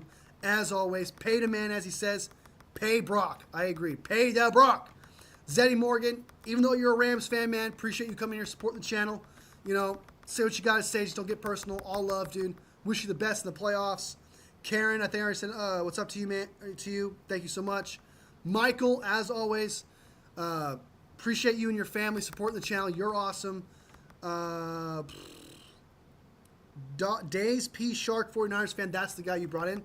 Thanks again, Samuel. I appreciate your support. Filthy Casual. You're not very much a filthy casual to me, man. You're becoming an OG. Becoming an OG, Filthy Casual. I appreciate you as always. Val, thank you. King Mufasa came up in here. Good to see it, King Mufasa. Very consistent, popping in and out. Always appreciate that. It's better than nothing at all. Thank you so much. Steve O. Good to see Steve O, man. Appreciate you, man. Greg Dayton, the most hater 49ers fan out there, apparently. Which is okay. You could be that. But I don't believe you're a 49ers fan. But I mean that with love, man. I mean that with love. The day I see Greg Dayton says something positive is the day that it fucking snows in the hottest place on earth, okay? Which I feel like. So that was everybody.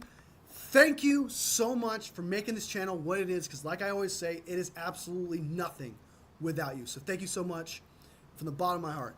To everybody who watched this later, if you're not sub, please sub. Helps me grow. You guys can be part of the conversation. As always, you don't need to be a 49ers fan to be part of that conversation. We're just here to have a great time, talk about football, and that's what this channel is. That's what these lives are. So thank you so much. All love in the world, truly. Like this live. It helps this channel grow, helps push it out there, and it's, again, if you guys don't like the live, this becomes nothing. All right, this channel becomes mute. So thank you so much for liking the live and supporting. It makes my 49ers heart grow from here to here. All love, fam. I'll see you tomorrow for the Wolfie and Poggy show that was postponed from Sunday. All love, fam. I'll see you tomorrow. Bang, bang, not a gang. Bang, bang.